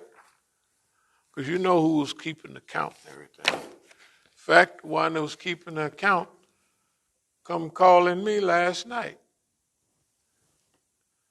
I said, well, I declare, and I do declare. But we're still here. We're still here. Marzia Hashemi that jumped up and over there sitting on TV all day long. And, after her husband got killed, well, this got killed and run over by a car, stuff like that. Yeah. Anyway, all the other people that wanted to follow that mealy-mouthed path are being washed away by the river of time. Y'all got to get on your job. Look at here. Your children are already graduated. Y'all is 6 years old and over old as long as y'all been here. Your kids is grown. You got grandkids now. So what's your excuse? I don't want to go back home. Well, you ought to go back home. Well, you shouldn't care. You should care about Islam. And if you can't care about Islam, care about the planet. Or leave it to Boss Man. He'll fix it. Leave the planet to Boss Man. He'll fix everything. You got my word on that. Boss Man will fix everything. Yes, he will. He'll fix the water, the air, the plastic. You can trust him. He'll do it. He's just pretending. When he see all the trouble on Earth and he spends $1 zillion to go for a 20-minute flight into space, so what? The money came from you, right? Them guys made more money in the last, when this virus thing wasn't going around. They done got And then they got everybody, there's 50 buses going up and dropping off packages. They didn't put all others of stores out of business, and they getting zillions of dollars. And what are they doing with it? Hey, let's take a ride. I was talking to people in California yesterday and the day before. Because since I left, the homelessness have increased 2.7 times. And what I was talking about was that old. When I was in Oakland, it looks like, you know them shanties in South Africa? That's what it looked like. I watched some last night. It's unbelievable. It's like a third world. Worse than a third world. A third world country don't look like this is America, and ain't nobody saying nothing. Have you ever been to the Tenderloin? Yeah, of course I have. San Francisco. Yeah, I looked at that. They say that's incredible. It's like you can't even go down there. Hey, okay. That's why our job, and I'll close with this, it can't be discussed, a hatred or anything. We got to just let's just try to get the planet back the way it was when Allah gave it to us, right? Let's do that. I mean, what the heck? We just try to do that. That's good enough. You know what I mean? That's what we're working on. Boss man, you dummy. If you want the secret, that's it. We're gonna try to. The plan is we're gonna try to manipulate things so it'll be clean water and clean air, and it'll be kind of like 98% like it was when you gave it to us. That's the scheme. That's the scheme. That's the diabolical plan. To get the earth back like it was, where you can breathe. Yeah. Well, that's what we've been wanting to do at Boston. I don't know people breathing. Me, I get some, boss man, go get him a damn iron lung and let them things they use underwater. What's that? Air tank. He get him air. He said, I don't need all of that. I get it air. I just have the air freshen up my house. And I won't go outside. I build a big multi-zillion-dollar gym and I run in there. And I put all that stuff in my car. So when I get in the car, the air be purified. So I just make a dash.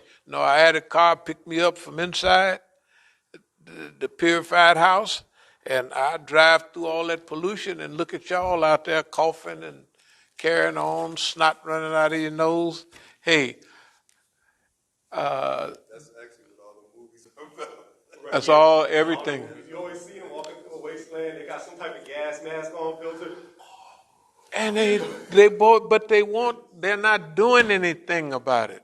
No. They just talking about it. They had a whole conference, all the countries there, and they just ran their mouths, man. They really just ran their mouths. That's why, okay, that's all we want to do. So that's all I'm asking. Let's try to fix things up a little bit where we are. And, even the Hadith and the Quran is specific. You're not responsible for things that are beyond your ability. You're not responsible for that. So let's go on and do it. And I believe that in time, the young people, if they stay young long enough and energetic long enough, they might do something about it. But what would we want to leave our children anyway? Do you know the inheritance that we're leaving? You know how they're going to think about us? They're going to have dartboards with our pictures. This is my father. And my grandfather, I got a big dartboard with him on it. He's the one that really started this. And this debt, how is it a kid come out of school with $100,000 in debt? How is he going to pay it off? He can't because the interest is he get it down to 90,000. That ain't nothing. You missed a payment, so it's back up to 120 now. Right? This place is crazy. And they call us crazy because we want to fix it. Right? Right? There's a bad program that y'all got. Y'all want a program.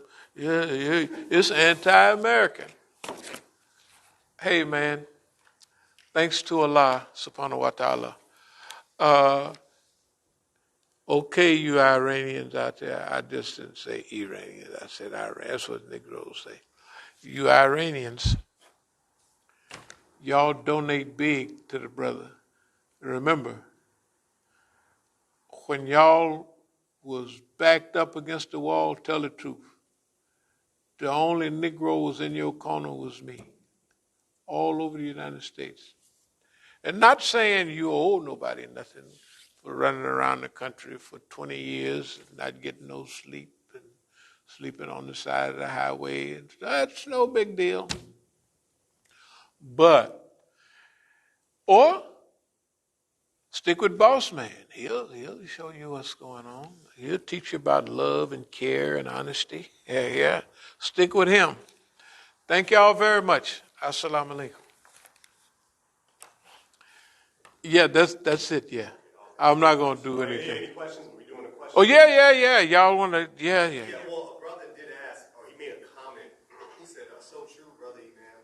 Ignorance has become the normal from government to the streets. Total insanity. Right. Yeah. And someone, the people keep on sending messages about the vaccine and, the fitna and the mainstream about it. I know you commented on it, but it is a question. Someone basically is saying that, and it's, criminal neglect that they're doing with the vaccine and some of the medical issues that are being exposed by it. If you could just comment on it. Okay. No, I'll comment on the vaccine. Okay. First, I deal with vaccines in general. Oh, when I was younger, they had iron lungs, and they had March of Dimes. I don't know if anybody remember the March of Dimes, all the kids, the polio and everything. Dr. Jonas Salk came by. Well, you can go farther back to that, to Pasteur, Louis Pasteur, pasteurization, and all that stuff. Okay, smallpox. When I grew up, it seemed like everything was. I had chicken pox, I had measles, and I had mumps. Those things kill people now, don't they? Chicken pox, don't nobody get them because they inoculate, right, for those things. Those were called childhood diseases. Everybody got them. In my family, nobody missed the mumps. Have that rag tied around your head, cheeks all puffed up, there's the mumps. I thought it was just normal. Everybody got the mumps. Okay, everybody got measles. Oh, your skin all, boy, look at here. This is normal. So everybody got chicken pox, everybody got measles, and everybody got, what's the other thing I just said? They got them, mumps. Everybody got them.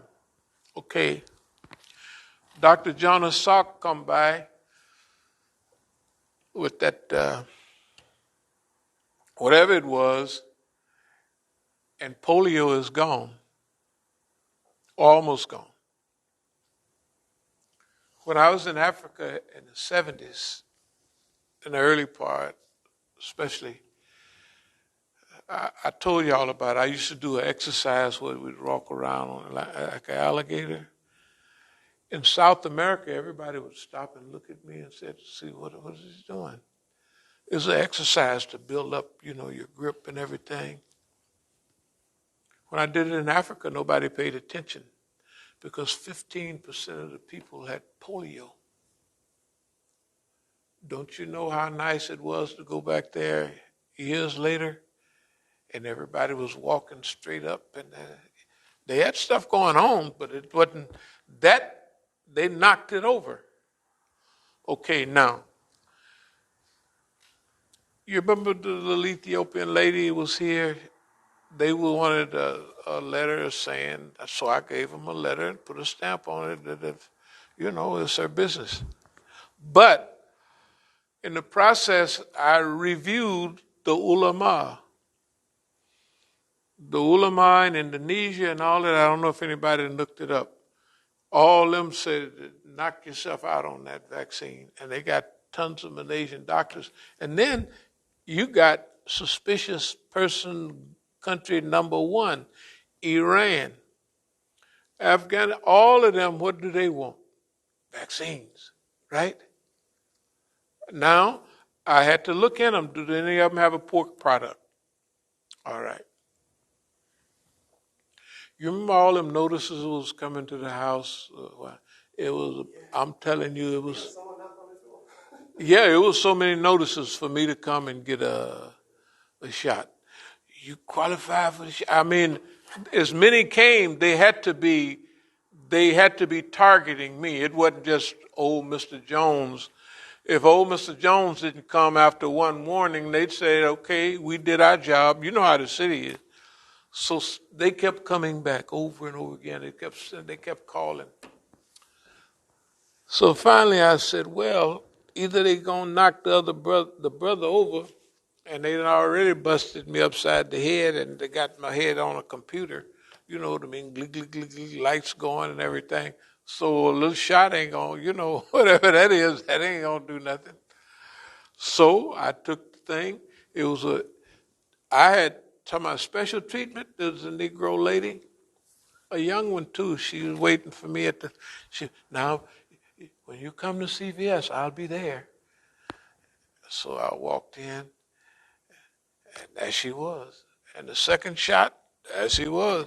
So they was, I say, either the white man is want to save my life or want to kill me. I said, it's hard to figure sometimes because boss man goes through psychological derangement. Sometimes this nigga's in the way. And there's teams of white folks in the background, just like they used to have teams of police. We're going to kill that nigger. We're going to do this to that nigger, and he deserves this, that, and another. Then they got another crew. Oh, if we watch him, if we follow him, if we do this, we're going to get more information. And they're actually not against the other crew, but they got a different plan. And that carries on up to now. That's why some of the FBI that come by the house that time, you don't know why they came. But it's very possible that they came because the Zionists have full control of America. And they could have been coming to tell me what they did tell me. Well, somebody else is running things now, so you have to look out for this, that, and the other. I said, well, I'll be doggone. And then I said, but they was telling the truth. I didn't cuss them out like I usually do, but I just told them how they should become better people or something like that. So anyway, about they had a demonstration yesterday down there, right? I told the brothers, I said, I can't speak there because I've already taken the thing.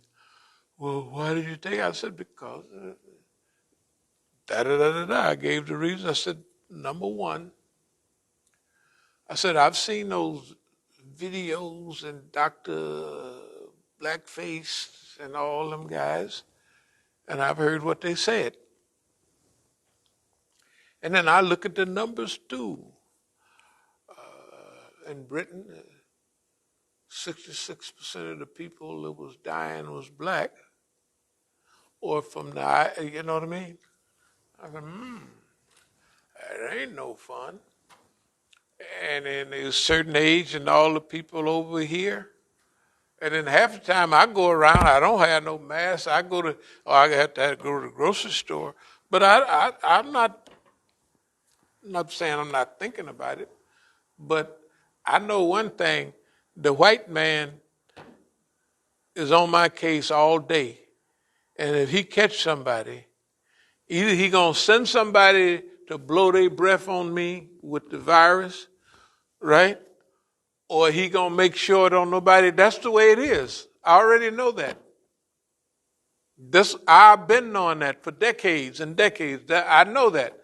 And I have to figure out what stage and who in the background. You can feel them pulling at each other. I'm telling you, it's very energetic. It's not that it's a lot of fun or nothing like that, but hey, when I was a kid, I liked people to pay attention to me, or what is it you want. And I got the world, everybody at the White House, right? And they're at the State House and everybody else around here. They know what's going on, right? So, hey, I got all the attention. I got what I always wanted, attention. I'm just joking. But anyway, now, they had March of Dimes. They had all of that stuff. And there is things about overpopulation and what have you, and they might be kind of a little tired of that. But the numbers that are leaving, being replaced by it's not doing any good. Okay. So the point is, when we looked at it from an Islamic point of view, there was nothing haram in this stuff. Not even one smidget. You know what I mean? Because if it was a smidget, they would. And if they find some in it, they could let me know, and I'll tell people leave it alone. Okay. That's one point. The other point is, personally, I can't protect myself from nothing that they got. If I had the heebie-jeebies the other day I was coming up here with a cane. And remember, as soon as the Juma is over, I'm punching up in the air. They can do that right now. They could do that right now. I could sit here and get, if they want to give me a hitch, I could do that. You ever see me reaching down, doing a little boss? So, personally, they already got the thing programmed the way they got it going. And I've been doing that for decades upon decades upon decades. What I had to do was develop a management program to where I get more benefit out of it than I lose. You know what I mean? And also, that you have to be able to be on 24-hour TV, wherever you are, you're in the closet, you're in the room, you're flying around, it doesn't make a difference. You have to acquire the ability to live like that. Fishbowl living. You have to, for what we're doing right now.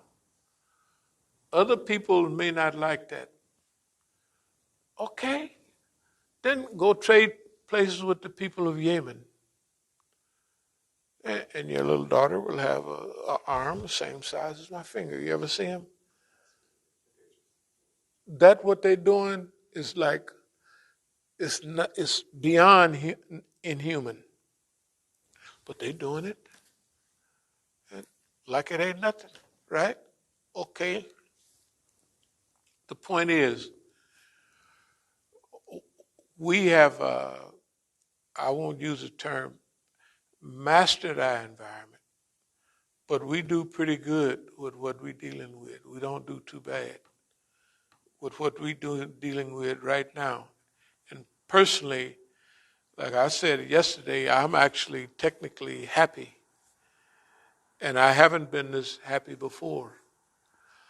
It's been evolving. I've been doing fine for 40 something years. Really. Well, 50 years.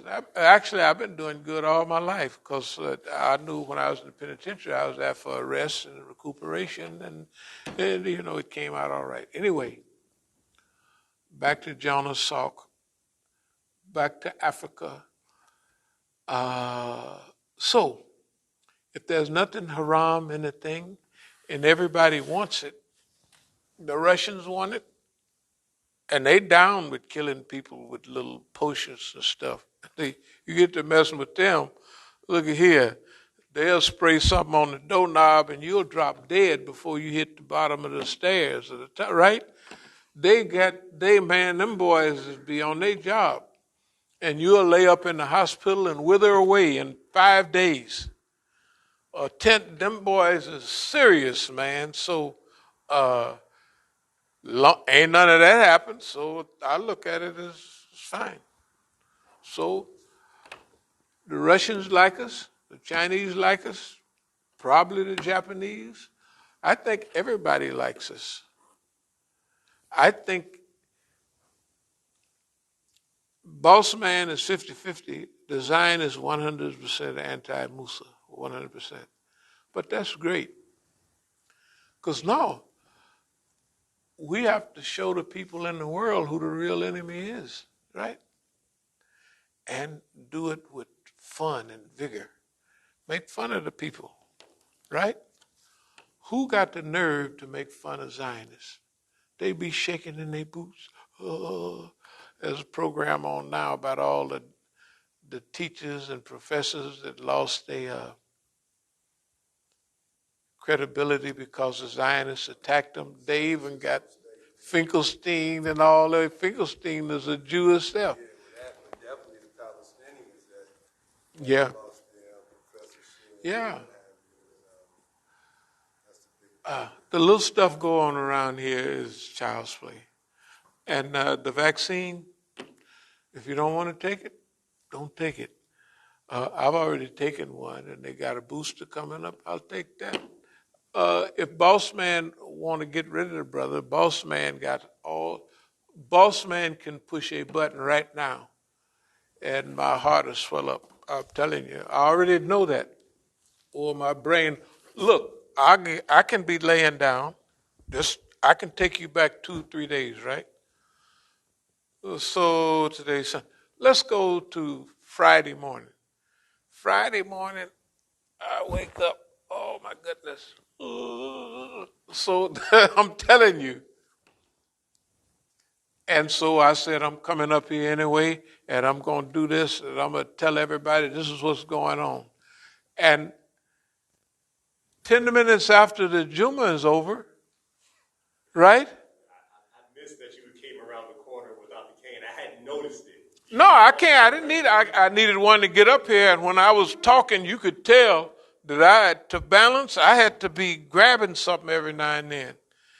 You see what I mean? I was not playing, and people could kind of get the feel. And this could happen on the roof. This could happen. I already know what Boss Man is. So I'm not one qualified to tell people this is good for you, and that, because I got so many potions that Boss Man use on me. You know what I mean? Boss Man can produce a quick itch. I be itching. I got Vaseline everywhere. You know what I mean? It helps a little bit. But there's times when you just got to bear it. And you have a real boss man to give you an itch to where you just want to holler. You just have to train your mind. You say, all right, I got it covered. I'm not saying that you front, but it's like I'm just not comfortable giving the white man, or at least saying that, the white man can do that. Well, he does. I'll be honest, that makes me uncomfortable. Well, what do you think he do? What do you think? Go to the movie. Don't listen to me. I know, but I don't want to. I know all the evidence. And then, wait a minute, this is not 2012 or 14 or back. This is 2021. Artificial intelligence and everything. Do you know about? Okay, say they got knowledge accumulates, and you got, say, in 1900, all the knowledge, and it would take you 1,000 years to accumulate that knowledge. Well, by 1950, it won't take you but 20 years to accumulate that. And 1970, it'll take you 1 year. In 2020, it'll take you, they done got that down to, you can put most of it on a little package this size. You know what? Right. To his point, I think when you talk to other brothers, whether it's talking about the agents, in the community, People don't want to believe. people don't They believe just, that. they don't. That's what I'm talking about. Okay. I'm talking about the Muslims. Right. No, the ones that are there, I know they don't believe it. They don't, they I don't care. I I don't care. I can don't. see it. If I didn't, what would I be doing? the time to profit. That's the Right. If I didn't tell the people, I would be diverting from. There's a. So the Prophet Sallallahu Alaihi Wasallam said, if I told you that there was an army coming to attack you, would you believe me? They said yes. So I'm telling them there's an army, and here's what they got. And guess what? I have managed this over a 40-something year period, where most of it you could see. Everybody here, certain things that happen, they can see that. Everybody's comfortable with it. They're cozy with it, right? I mean, that happened. I don't know how many cars out there. All it is that one needs, what's that little old simple thing? You put on the engine so the water can run around. This is on the truck. That truck runs like I don't know what. That car, when I come back from what's the name, it runs like a watch. Then 2 days later, okay. Those are things that people see. Just imagine how difficult it was for me to wait all those years to be able to put it out a little bit at a time. And that was part of the mission. That was big. Because I faced that before in Jahiliyyah. That thing about paranoia, what I was seeing, it was, when you get at a certain level, they be rolling on you. Okay, that was a trial. This is not a trial. That was a trial because, yeah. Well, I was going to say, and you now have, because I was going to ask you about this particular, they have this case coming out of the Masjid in L.A. that remember the white informant went into the Masjid in L.A. Mm-hmm. The brothers, the Muslims of that Masjid are suing, and it's gone to the Supreme Court. Right. So you're familiar with that? Yeah. So now you've done the dirty work. Now they're taking, the FBI or whoever to court, so it will be revealed, who was involved or who may be involved or who were the snitches in the Masjid. Okay. Supposedly this is what. Okay, you could go back. Let's do 5 years instead of 10. How many programs did we do out in front of CARE 5, 6 years ago? Now they're just getting up on it. We told them CARE, don't care. You know what I mean? In other words, you got to imagine how big of a blessing this is. That you get everything ahead of everybody else. Okay, we've learned to deal with it. To be optimistic, to be friendly, to have your policy of love, kindness, whatever all that stuff is, right? Optimism. Who would be optimistic with this? They'd be scared to death. That's part of our mission. That we have absorbed the stuff that King and Malcolm them went through was children's stuff. But it was for that time, it was deadly. It was deadly. We done went through 100 times as much. And it ain't no big thing. That's what's scaring Boss Man to death. Remember, we got him on the line. He don't have us on the line. Just to talk about it, make people, they look around a minute. You got the white man on the line? You can manipulate. Yeah, we took that. Just hang around our masjid a little while. You'll see. Right? Because they'll get a chance to see the flow, right? And I believe we're going to do a lot of good in this thing, a lot of good. And if these things get out, which they will in the future a little bit, those will do a lot of good. But remember, time, the accelerator is all the way to the floor. So I'll close with this. Do you remember last year we was talking about the Pennsylvania charter where William Penn got a charter from the government of England, and he came over and established Pennsylvania, and everybody that want to live within that charter lived there. And we was talking about from city to the countryside and all of that stuff. That stuff is out of date right now. We don't have, you can't, right? Everything like this stuff, we have to develop a policy where we are valid, but we're not changing every day. Because if you get to changing and running after windmills like Don Quixote, you know what I mean? Because life has accelerated. So we have to slow down and focus on the climate. We have to focus on the environment, right? So we have to focus on the things, the family and all of we have to focus on those things. And we have to select the ones that we're going to focus on. Because we can't, otherwise, every time you listen to the news, they got a new giller. It's look like watching a damn horror show, right? The news is a horror show.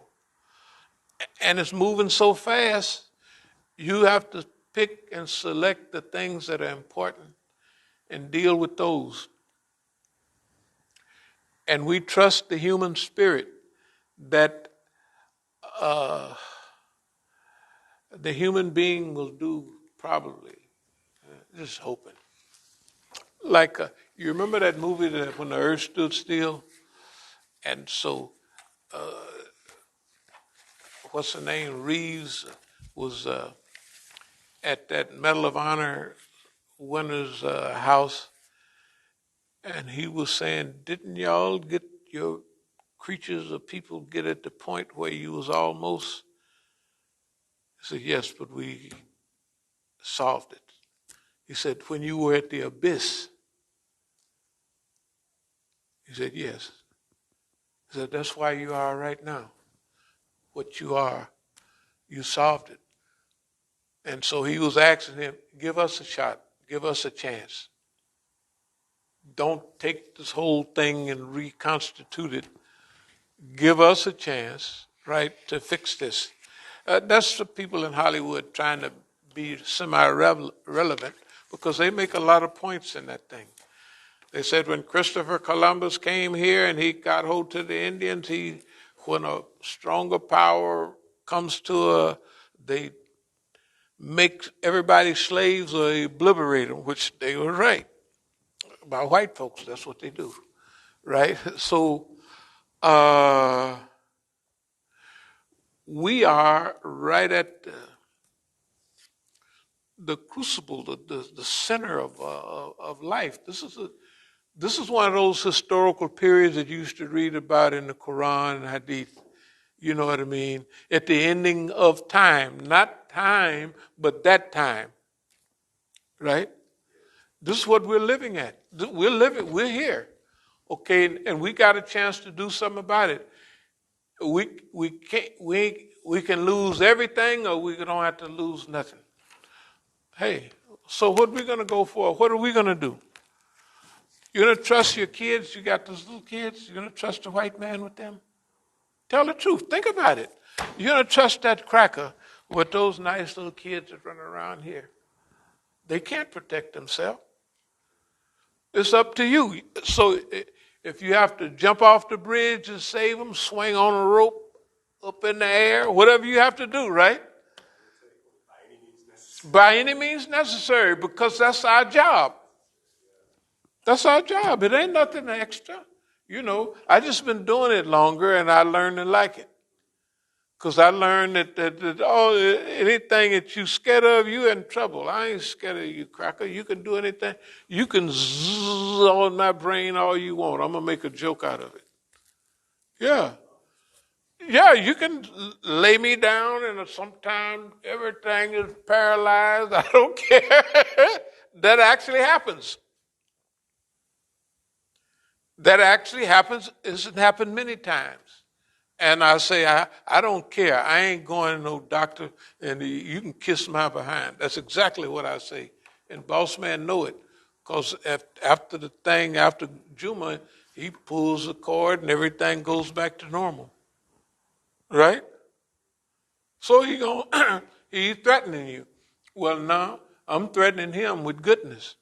You do right, boss man, or you in trouble. Now here's what we'll do. We'll make an agreement. We'll help boss man, the original mean old slave master, to get rid of the Zionists. That's the best deal we can come with.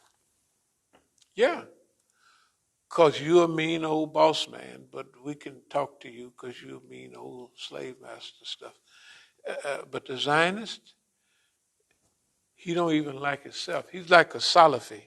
Where if you the Imam at a Salafi joint, in 2 weeks they get rid of you because you ain't Salafi enough. The Zionists is like that. They hate everybody. I said, how do you guys, they hate, I mean, they really hate, and to do the stuff that they do is non-human. How many Palestinians they done killed in the last week? And it's brutal murder. I mean, why would you do that unless something was wrong with you? Right?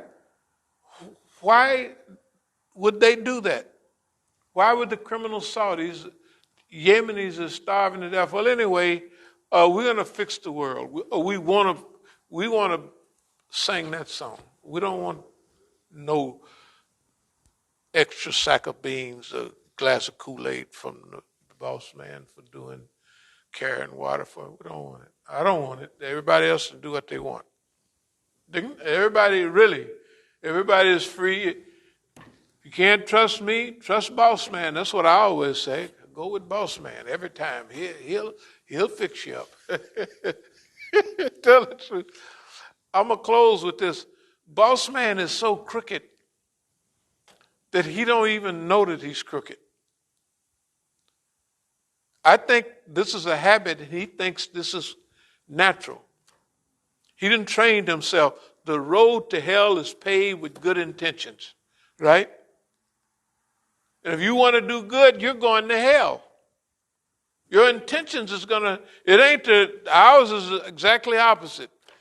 If you got good intentions, you're going to do right. He said, if you got good intentions, you're going to hell. Or you're going to be on the road to hell, because it's paved with good intentions. Can you imagine somebody coming up with crap like that? And they got people believing it and repeating it. No. That's why he get away with this. Anyway, we don't want to get away with nothing. We just want to do right. Was there any more questions? Okay, I didn't mean to talk so long. This thing is off, isn't it? No, it was still running. It was. Oh, okay, all right.